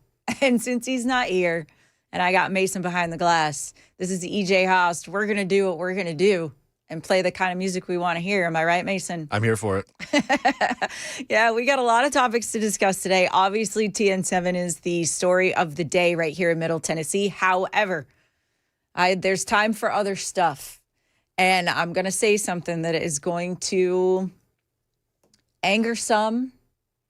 And it'll make the virtue signal types a little angry, right? A little ticked off at me. It's really going to tick off some of the Democrats, that's for sure. But I'm going to say what I'm going to say, and I'm going to stand by it and mean it because I have both personal experience and a great deal of research that goes into this topic. The Somali culture and other cultures that are coming from multiple countries, primarily Muslim-dominated countries, is not compatible with the American way of life. That is the God's honest truth. And if we don't open our eyes to that, our country and its demise will be our fault. Like the fall of this country will be our fault. So I'm telling you to pay attention. In Michigan, there is a voter fraud issue. I've got a clip I want to play for you here because this is pretty significant. Mason, can we cue up clip 1B, please? Michigan is one state that has a voter fraud problem. I'll tell you about my experience in Minnesota, and we know it's happening all over the country in some major, major cities. Let's play clip 1. We were there doing that day is we weren't allowed to touch anything. We weren't allowed to be a part of any of the ballots. What they were doing is they were bringing the ballot bags from the individual precincts to the tables. And all I was there was as a citizen observing to make sure that the city clerks that they brought in from all across the county were doing their job properly. I see. And basically all we were doing was removing the ballots from the bag, counting the number of ballots in the bag, and then sending them right back through the voting machines. And I think Stephanie can elaborate on this, but I believe in Oakland County, we don't have a lot of time here, but I wanted you to hear that. That was an election worker in Michigan and talking about widespread voter fraud. Tamper-proof seals on bags were broken, all of it. We've got to go to the news, but I've got more after that. This is EJ filling in for Chris Hand on Super Talk.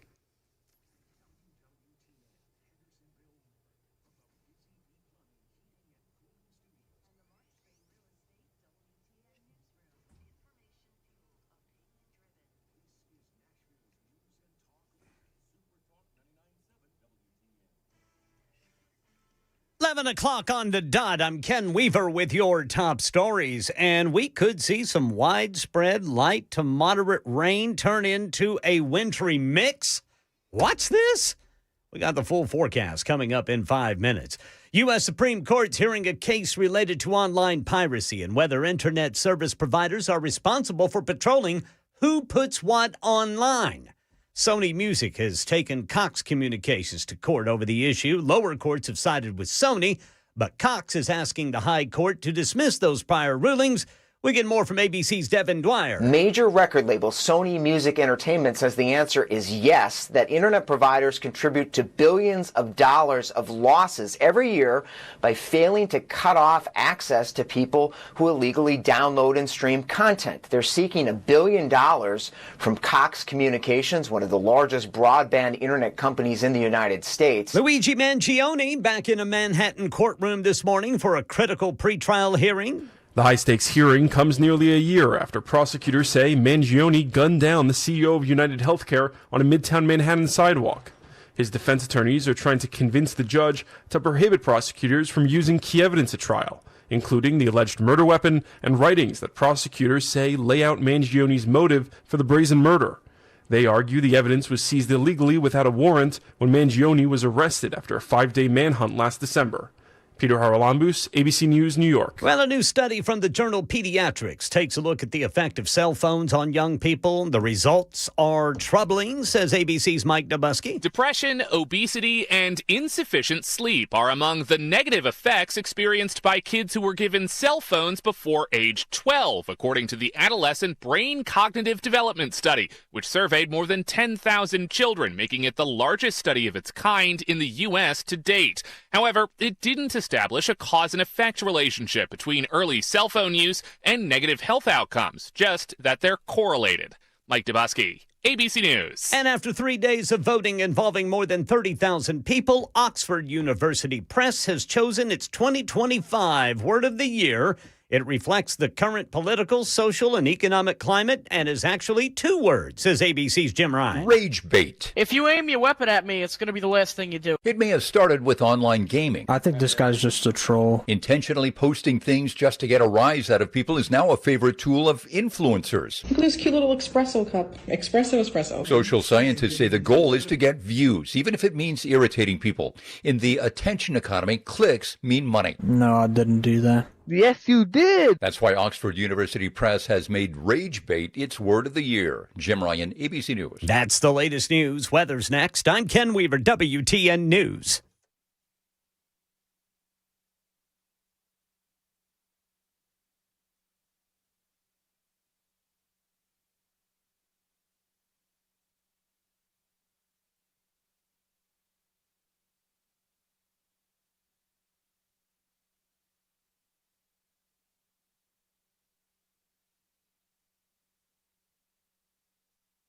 Hey, this is Pastor Al, and join us on Super Talk 99.7, Sunday evenings from 7 to 8. We're going to look at the news from a biblical perspective.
Welcome back to the Chris Hand Show.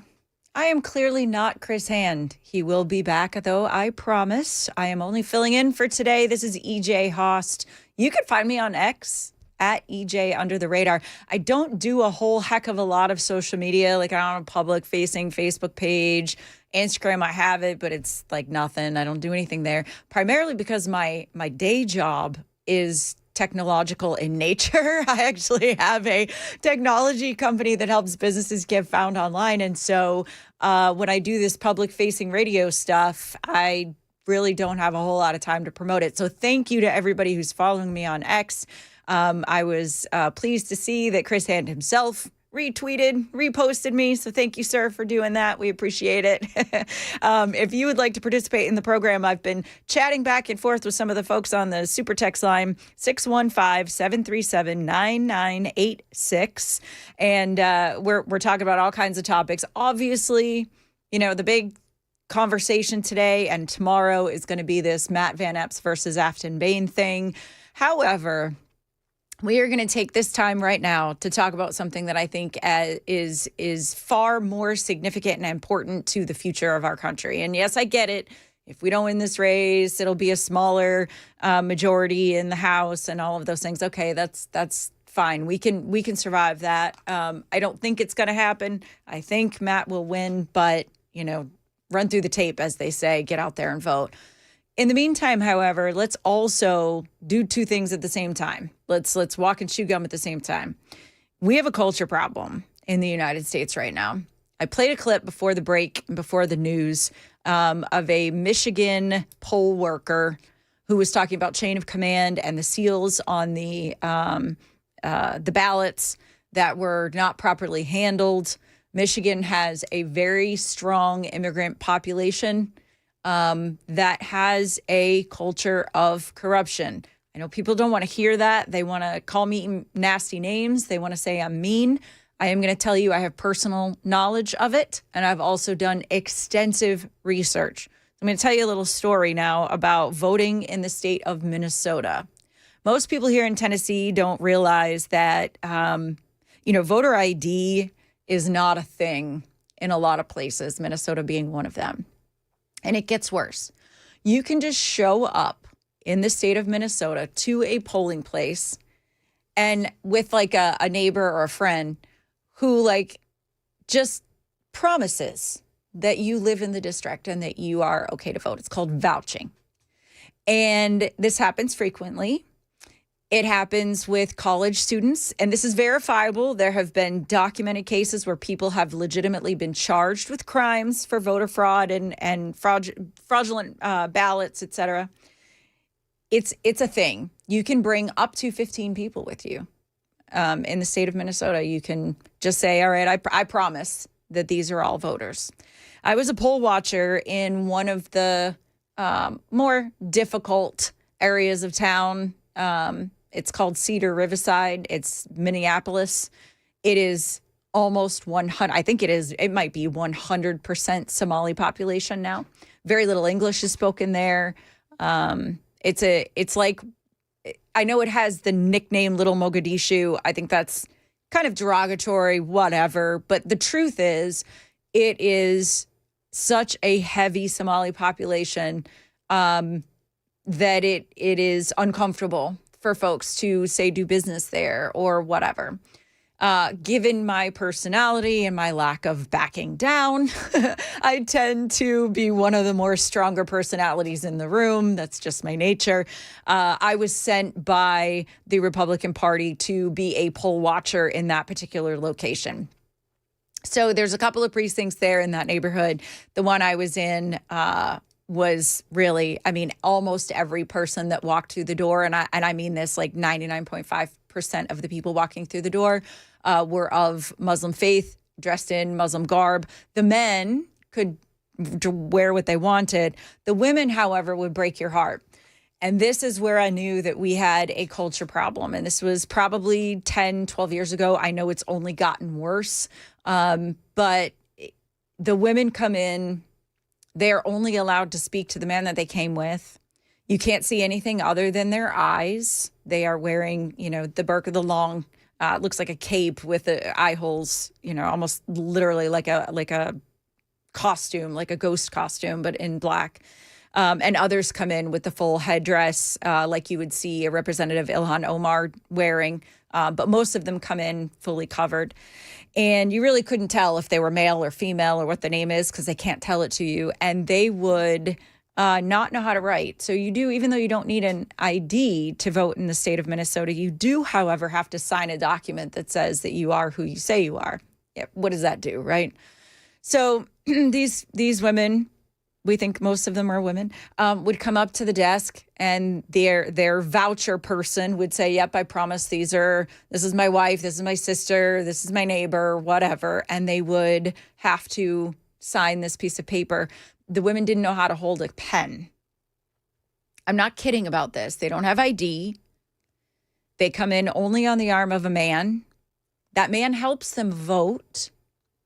And then after they've come out of the voting booth, not being able to write, holding the pen with like you would see a toddler hold it when they are 2 or, and have never used a crayon before. So then they go in the voting booth. Basically, the man does all of the work. They come in and buy the van loads. There was one particular blue van that came 3 times in one day, full of people like this. Yes, to everybody who's going to get on that super text line and say, oh, didn't you report it? Of course. I'll get to that in just a minute. So then they'll vote, and then they won't leave. They'll gather up all of them together, and they won't leave without their sticker that says, I voted. I found that to be odd that every single one of them had to have their sticker. And then I realized through some more research and talking to people from the community who were willing to speak out that that's their receipt. That they would take that and get their $50 from whoever it was that was paying them to go and vote. I saw this firsthand with my own eyes. Yes, I reported it in the state of Minnesota. Reports go largely unanswered, unresponded to. There were lawyers on the Republican side. That all takes time. By the time anything is done, the election's been certified. There's also a problem in Minnesota with addresses. So the address that people are using to say is their residence so that they can vote in a particular precinct. And their addresses aren't checked. They send out these little postcard to the address like, hey, do you really live here? And then, the post office will send them back if there isn't really a residence there or, the name doesn't match the address. And like hundreds of them per precinct come back. But again, it's not until after the election. So after the election is certified, what are you going to do at that point? This is how we got Al Franken. You remember the votes found in somebody's trunk of their car. I tell you all of this to make the larger point that particularly in the state of Minnesota, clearly now in the state of Michigan, we see it in Pennsylvania. We even see it, here's a great anecdotal story for you, out of Seattle, out of Washington. So a friend of mine tells the story that he was a tutor out there in Seattle, and he was teaching young Muslim kids how to read, and adults for that matter, actually. It was a literacy program. He was volunteering. And the families of the people who were getting the tutoring for the children and then the adults themselves wanted a kickback. He said, no, I don't think you understand. I'm a volunteer. I'm just here to teach English and how to read. And they had this culture that everything is a kickback. That tutoring that's not a volunteer activity. You have to get money from somewhere. You're getting money from the government, whatever. I should get a piece of that because I am your student. That is the culture problem I'm talking about. It is ingrained to cheat, and we are allowing it to happen. And the reason I say this is because now, of course, everyone is starting to see Fox News is finally paying attention. Even CNN has had a couple of reports now because Minnesota is fraught with fraud. And it is overwhelmingly happening within the Somali and Muslim communities. Governor Tim Walz, had he not run for vice president under Kamala Harris in the last campaign, I'm not sure that media would even be paying attention to this now. primarily because what's the draw?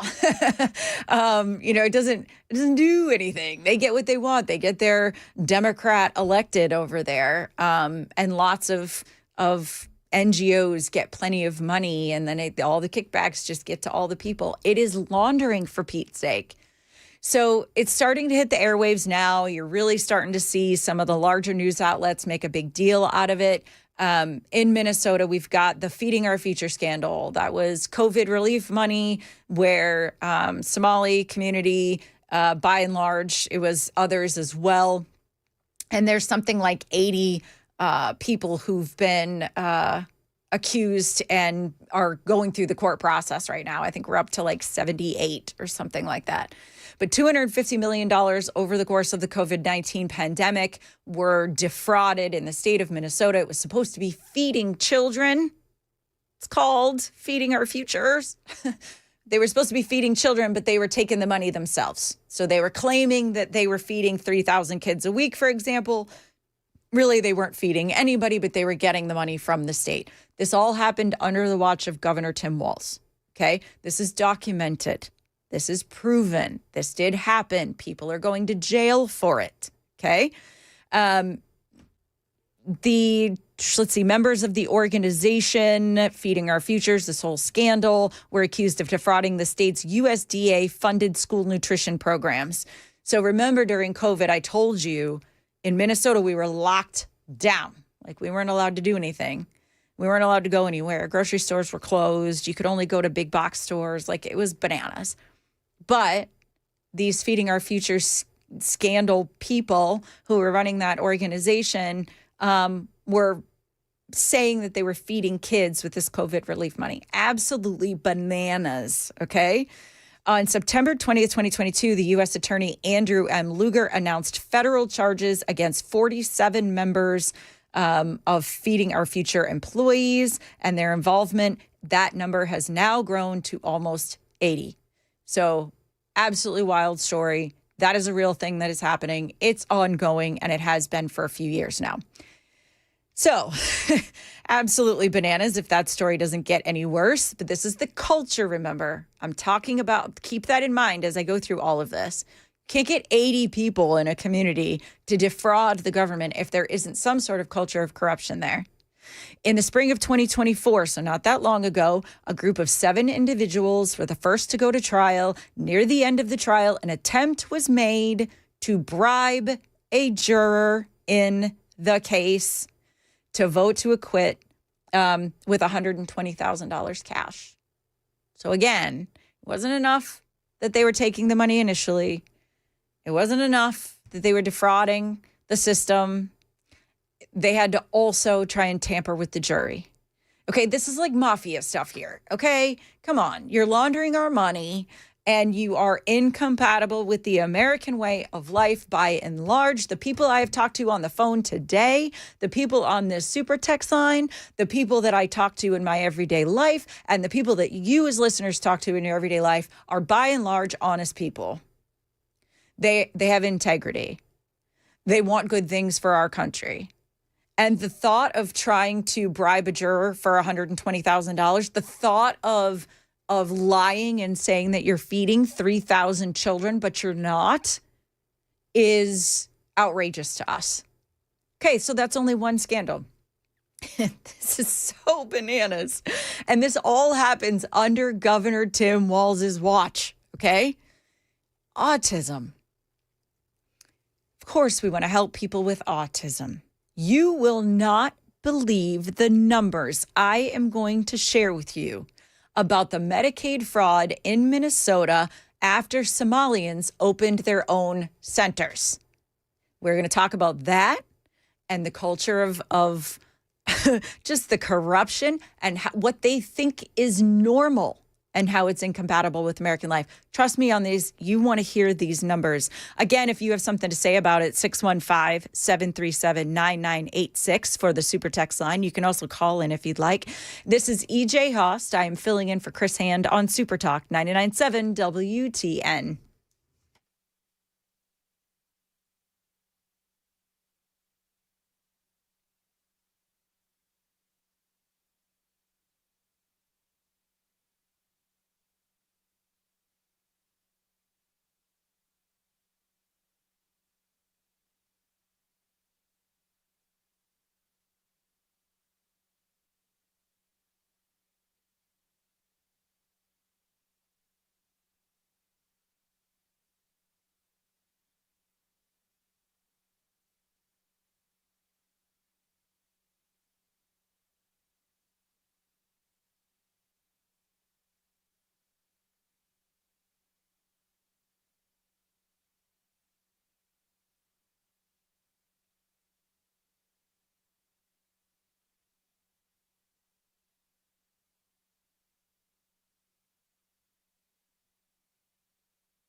And we've maintained from the very beginning that the American people just deserve the truth, the whole truth, and nothing but the truth as it relates to the Epstein files. Another email shows Democrat fundraisers invited Epstein to an event or to meet privately with Hakeem Jeffries. So Hakeem Jeffries' campaign solicited money from Jeffrey Epstein. We believe in transparency. We believe in accountability. We believe in due process. And let me be very clear about Stacey Plaskett. She's a woman of great intelligence and a woman of great integrity. And I got a text from Jeffrey Epstein, who at the time was my constituent, who was sharing information with me. They've arraigned a Democratic member for taking a phone call from her constituent, Jeffrey Epstein, in the middle of a hearing. One thing he's clearly doing is changing the subject from a different form of crime, which is child sex trafficking, which Jeffrey Epstein was a mastermind of. I have a feeling we're going to learn about how deeply tied into the left Epstein really was.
We are tracking the potential for a rain-snow mix, and the U.S. Supreme Court's hearing a case related to online piracy. This story and more coming up at 11:30 on Super Talk 99.7 WTN. Hey, I got to tell you, Ken Weaver. Yes, EJ. We were having a pretty good time before you started with all that weird snow and sleet talk. Yeah, I know. It's vulgar. Listen, I'm not going to say it was more fun to not talk about it, not have you on, because, of course, I love you, Mr. Weaver. You're one of my faves. Well, thank you. Thank you. And it's good to see you again. It's been a while. It's been a little bit, man. I've been pretty busy, but busy is good. Bored is bad. Yes. Yep. It is, even if it is going to rain and snow.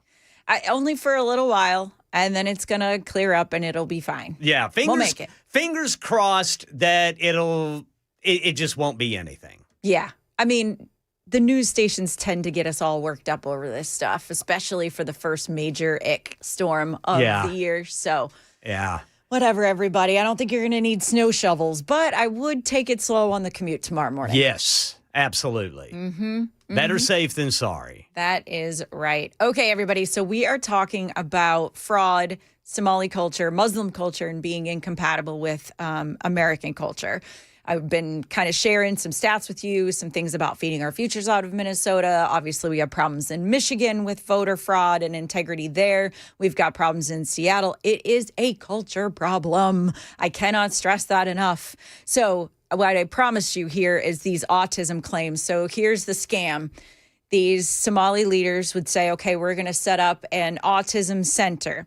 They fill out all the paperwork. They work with the people at the state that they need to get approved for filling out all the paperwork and saying, all right, I promise I'm an autism center. I'm going to help children with autism, families with autistic children. Awesome. In 2018, $3 million. And this, remember, comes out of the Medicaid budget for the state of Minnesota. 2019, $54 million. That's quite a jump in 1 year from 3 to 54. From 2020 at $77 million to 2023, Basin. You want to guess? Give it a guess. Oh, goodness. I don't even know if I can.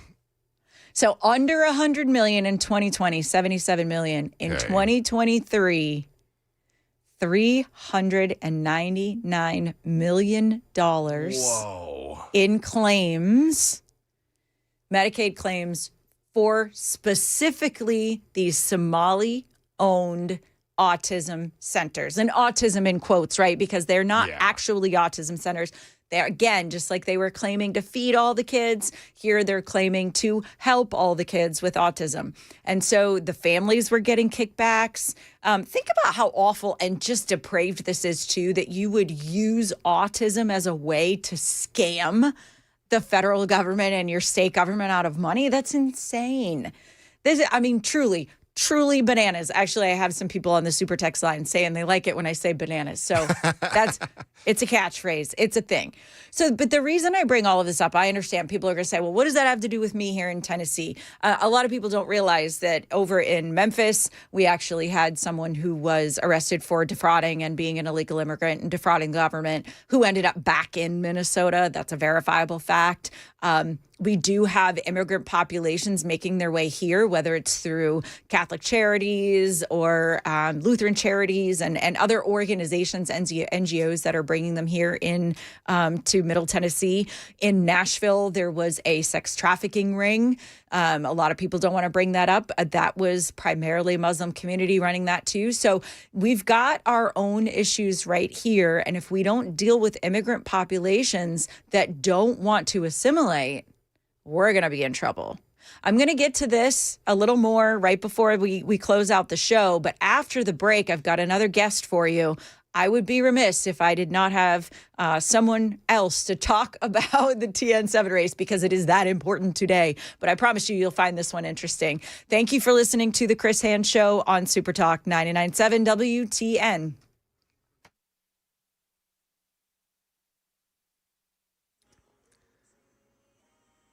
11:30 on the dot. I'm Ken Weaver with your top stories, and we're tracking the potential for a rain-snow mix here in Middle Tennessee. Here's Channel 4's Dan Thomas. The best chance for a wintry mix with the system late today, tonight, and very early tomorrow morning is along and north of Interstate 40. There probably will be some minor accumulations along the Tennessee-Kentucky line, but as for today, I think we climb into the low to mid-40s this afternoon. Some rain building into Nashville by early this evening. Yeah, I got the full forecast coming up in 5 minutes, and the U.S. Supreme Court hearing a case related to online piracy and whether internet service providers are responsible for patrolling who puts what online.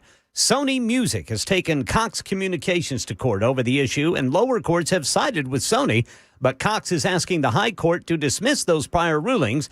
Here's ABC's Devin Dwyer. Cox says the real culprits here are the individual users, and they say that suing internet companies over illegal downloads could drive them out of business and lead to, quote, mass evictions from the internet in some communities. Yeah, the court expected to make a decision in the spring. Maybe one of the biggest shopping days of the year, but Cyber Monday is also a major distraction for the nation's workforce. ABC's Jim Ryan says that if you're like most adults, you'll be shopping during business hours today. With retailers offering deals on thousands of items, a survey by discount code sharing company CouponFollow finds that about 60% of full-time workers plan to scout out bargains at some point during the workday today. 70% of employees say they don't feel guilty about shopping at work because, the survey respondents said, everyone does it. That's ABC's Jim Ryan and the latest news. Weather is next. I'm Ken Weaver, WTN News.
but a lot of these protesters are paid. There's a story, Crowds on Demand CEO, 400% increase, surge for requests for paid protesters. Yep. Protester requests have increased 400% since President Trump announced the federal takeover of D.C.'s police department. No, none of this. I mean, we've seen this time and time again, where they've got all of these different protests and goes on. I swear it feels like it's every couple of weeks they've got another protest going on. It is time to unite, not to fight each other the way they want us to do. And they keep offering, looking for people to protest. And I don't think there's this groundswell of anger that they're trying to convince the American people that there is.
This is my favorite, Mason. Let it go, let it go, let it go. This is some good music right there. Wanted to throw it in right before we got you out of it's here. the best. You're listening to EJ Haust filling in for Chris Hand. Oh, man. I can't believe it. We're already in the home stretch. And I feel like we've discussed a lot, but I had like 10 other clips and topics to talk about. But you were prepared today.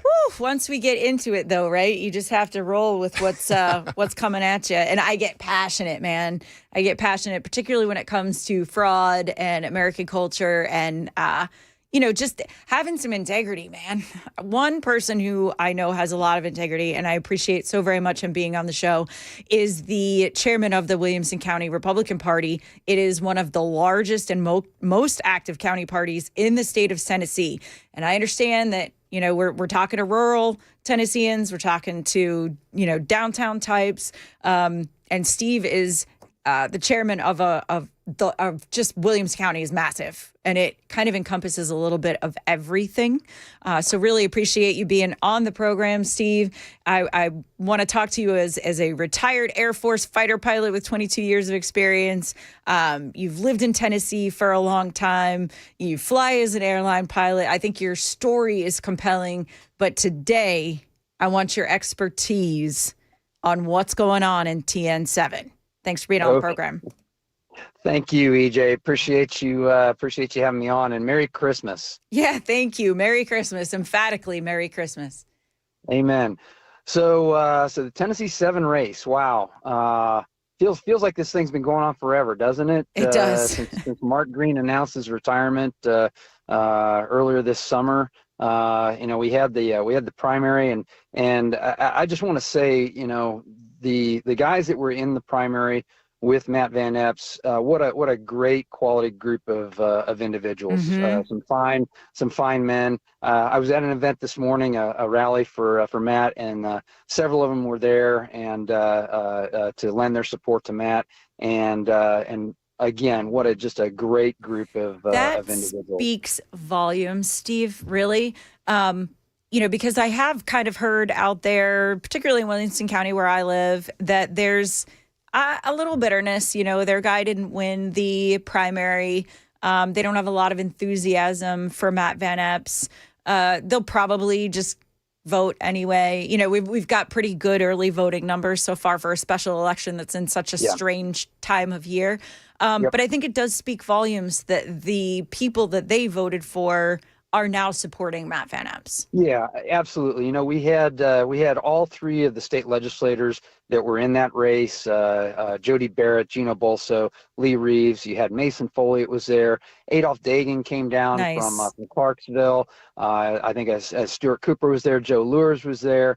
And you know that I think that really anybody who was supporting those other gentlemen, and again, each one of them, great guys, fine Republicans. But if you were a supporter of one of those other candidates, this morning was a great event, and it pointed to the Republican unity that we have to ensure that the seat stays red. Yeah. I don't want to be a Debbie Downer, but do you think this is a little too much too late? I mean, are we at all concerned that maybe this should have happened weeks ago, or are we feeling good about it being the day before, reminding people to go out and vote tomorrow? So, you know, everybody wants to focus on the Democrats being energized. And yes, you know, anytime you have the president and both houses of Congress in one party's hands, there tends to be more energy on the other side when you have a midterm election. Good point. And this is actually before a midterm election. So, you know, and it's like you said, it's a weird time of the year. So, you know, absolutely, the Democrats, I'm sure, felt that hey, this is an opportunity, and they're pouring a lot of resources into this. And, you know, hey, great.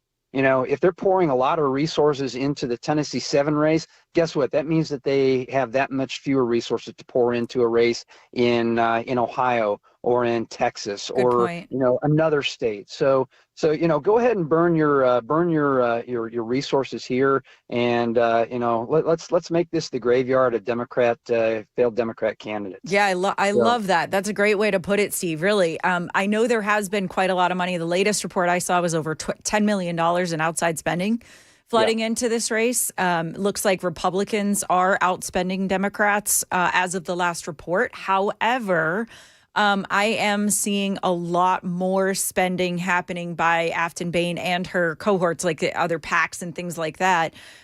Even though she likes to say she's not taking any corporate donations, she sure likes the really wealthy people, doesn't she? Very much so. And I'm sure some of that money was probably laundered through some. So I wouldn't buy I'm not taking any corporate money. I think there's money from some dark sources that are coming in. Sure, of course. I mean, that kind of is the way they roll, isn't it? I mean, that's not, I don't think that's surprising. What I did find kind of surprising, though, and it gave me some hope and it made me feel a lot better about the race, is that A, they sent Kamala Harris here. I mean, I get it. She was on a book tour and kind of made a little stop. But B, that Afton Bain didn't want to be seen with Kamala Harris. They didn't even show up on stage at the same time. There is some real interesting stuff going on there, letting me know that they're in shambles and maybe the Democrat establishment types don't really care that much about Afton Bain, and that maybe it is kind of the outside groups, the radical groups that are getting her the money she needs and where she's being seen. Well, and let's take a step back and look at this. The Democrats sent Kamala Harris to Tennessee. You know, that's almost political malpractice. Sure. Why would you send someone who is you know, defeated by what 33 points here in Tennessee by Donald Trump to campaign for somebody that just doesn't even make sense. You know, if the Democrats were really serious about this race, or if they really wanted to try to project a better brand, because quite honestly, the Democrat brand right now is a dumpster fire. Sure. They should have said somebody in the mold of a Bill Clinton type Democrat, but what do? They send the far left extreme of their party. Yeah. So yeah, I mean, the Democrats are energized and they are spending a lot of money on this race, but you know, at the end of the day, Tennessee is still a very conservative state. And what we need to do, and what we've been doing, is we've been getting the word out to our Republican base that, hey, there is this special election going on, and it is a big deal, and you can't go to sleep on this. You can't just rely on your neighbor to do your job for you. You actually have to go to the polls, cast your vote, And, hey, guess what? Grab a couple friends, grab some coworkers that might not be that politically engaged, and say, hey, this is important. Yeah. We have a very slim majority in the House, and we need all the votes that we can get. Yeah, So absolutely. And so because you are the chair of a major, county party, you talk to people all the time on the ground. This is where I am most interested. It's great to have rallies, and I love that there are, big name folks supporting the Republican candidate. But when it comes right down to it, it has everything to do with the individual people that are on the ground that are actually going to do the voting. What are you hearing from the people, not even the volunteers, but just like regular folks in your neighborhood, people that you work with, things like that? What are you hearing there? Well, what I'm hearing is that people generally are very, very pleased with with what President Trump has done in his not quite year in office, first year of his second term in office. So, for those people that are pleased with what President Trump is doing, this is an opportunity to send a vote of confidence that, hey, we like what you're doing, and we like what the Republican Party is doing, and we are going to make sure that this seat stays red. So that's what I'm hearing from people that I'm talking with. Now, you're going to have people that are going to talk about Democrat energy in this race, and again, I would attribute a lot of that to the fact that this is an off-year election at a weird time, and that there hasn't been a lot of attention on this race until kind of late in the game. So all we need is for the Republican base to turn out. Bring your friends, and I think we're going to be fine. Yeah. And you made a point. Matt Van Epps is Trump endorsed, which has been kind of hit or miss. I mean, let's face it. Over the last few years, he hasn't always picked the winner, right? I think in this case, he's probably okay among Republicans, of which there are many in Tennessee 07. He's got like 84% approval rating. So I think we're good there. But also to your point, like, let's run through the tape. Like, let's not take this for granted, right? We have to make sure that we're staying with eyes on the prize and understand what the consequences are. I mean, so for those people who aren't all that motivated to vote for Matt Van Epps, what I have been saying is you should vote against Afton Bain, because holy cow, she's cuckoo nutty. That girl, that woman, I'm not kidding. Like, it's in the eyes. It's always in the eyes. She gives me just bananas vibes. She's cuckoo. Well, and yes, like I said, you send Kamala Harris here to campaign for somebody, and then political malpractice. The Democrats nominating probably the most extreme candidate they possibly could. It does not really signal a very smart strategy on their part. But I'd rather, instead of focusing on Afton, I'd rather focus on Matt. Let's talk about Matt. Everybody knows Matt is a West Point graduate. Everybody knows that Matt is a combat helicopter pilot. He flew Apache attack helicopters, which I flew F-16s, and I'll tell you what, getting to shoot a gun in combat, that's fun. So Matt, Apache combat helicopter pilot. Then he transitions over to fly special operations Chinooks. And I'm sure he saw a lot of very, very interesting things when he was doing that. He tells stories at his campaign rallies about what he experienced, and if you haven't heard that, you need to hear it. But beyond that, Matt, he's a family man. Just had a daughter, beautiful wife. But that in and of itself, that doesn't make a candidate. What makes a candidate is their integrity, their desire to serve. And with Matt's military background, he's got that. Yeah, he's an honest guy. I've gotten to know Matt a little bit over the last several months. During the primary, I tried to get to know each one of the candidates a little bit, and I didn't know Matt before that, but a very engaging guy, a very thoughtful man, and someone who I think is going to do us very well in Tennessee 7. Yeah, and I think I appreciate in him that he's not like super hyper energy. You know, we're kind of always looking for the flashy candidate because that's exciting. We want this. I don't think it's toxic. I think it's excellent masculinity. We want somebody that comes out there that's like, you know, commands attention or whatever. We have that, though, in several of our other leaders, obviously J.D. Vance being one of them, obviously Donald Trump. We have a lot of that. I think what we need to also have as a balance is a calm individual who's not going to kind of be that bombastic, you know, headline getter.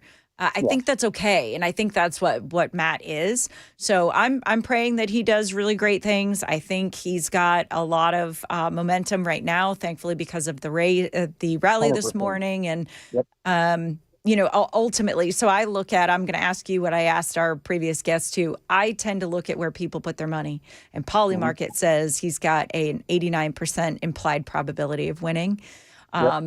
How do you feel about that? Do you like the polls? Do you like the betting markets? Do you look at, you know, political report? I'm going all in on Matt Van Epps. Okay. And but I'll caveat that, and I'll caveat that by saying everybody who's listening to this radio broadcast right now, you need to number one, go vote tomorrow, and number two, you need to go tell your friends and your family members, your coworkers, that they also need to get out and vote tomorrow. Yep. I heard a report that I heard the weather report that we're going to have a little bit of weather coming in. So you know, Bite your tongue, make a plan, wear your galoshes, and get on out there, people. And you know, Republicans, we don't shy away from a fight, and we don't shy away from bad weather. So, well, Steve, so come thank on you. out. I'm sorry we're running up against a break, and I've got to go, but I appreciate you being on the show so very much. Appreciate your perspective, your expertise, your knowledge, and your personal stories with Matt, because I think that helps people who don't know him personally themselves. Thank you for being on the Chris Hand Show. This is EJ Haust filling in. We've got one major segment coming back after the break. Look forward to talking to you here on Super Talk 99.7 WTN.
Here we go. Here we go.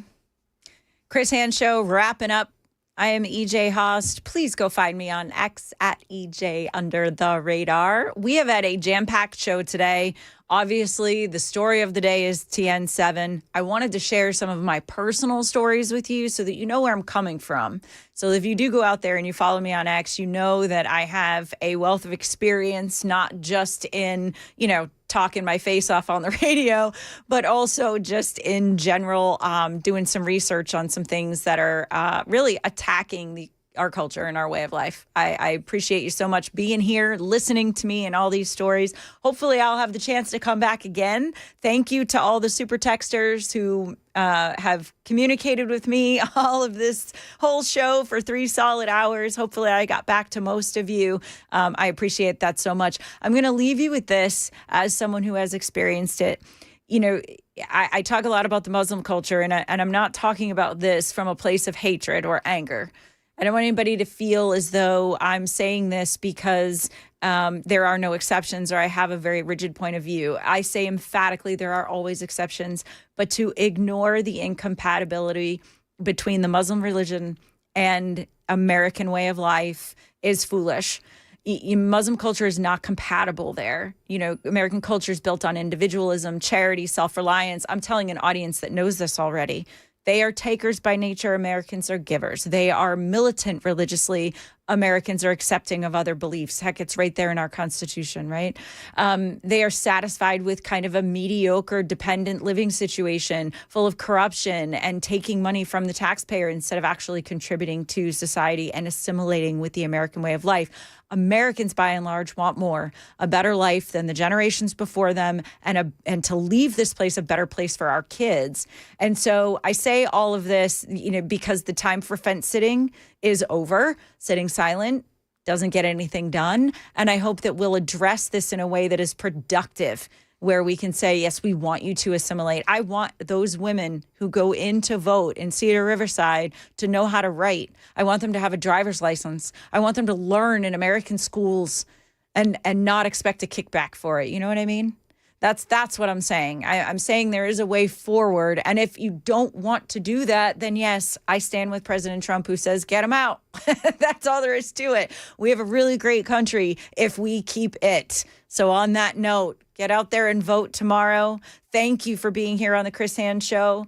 Coming up, actually, we have a fill-in. Chad Benson is out. Mason, who did you say is filling in? We got Brian Wilson filling in today. Sweet. I love that guy. Absolutely awesome. Well, hopefully I'll get to see him on the way out of the studio. Thank you to everybody here at WTN. Super Talk is always my favorite place to be. Thank you. Love having you.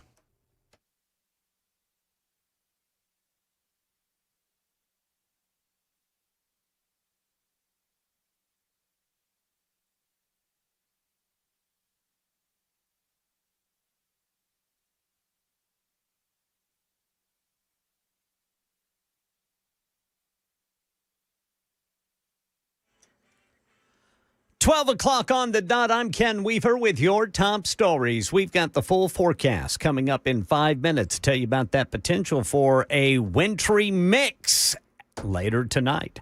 Luigi Mangione, the man accused of shooting and killing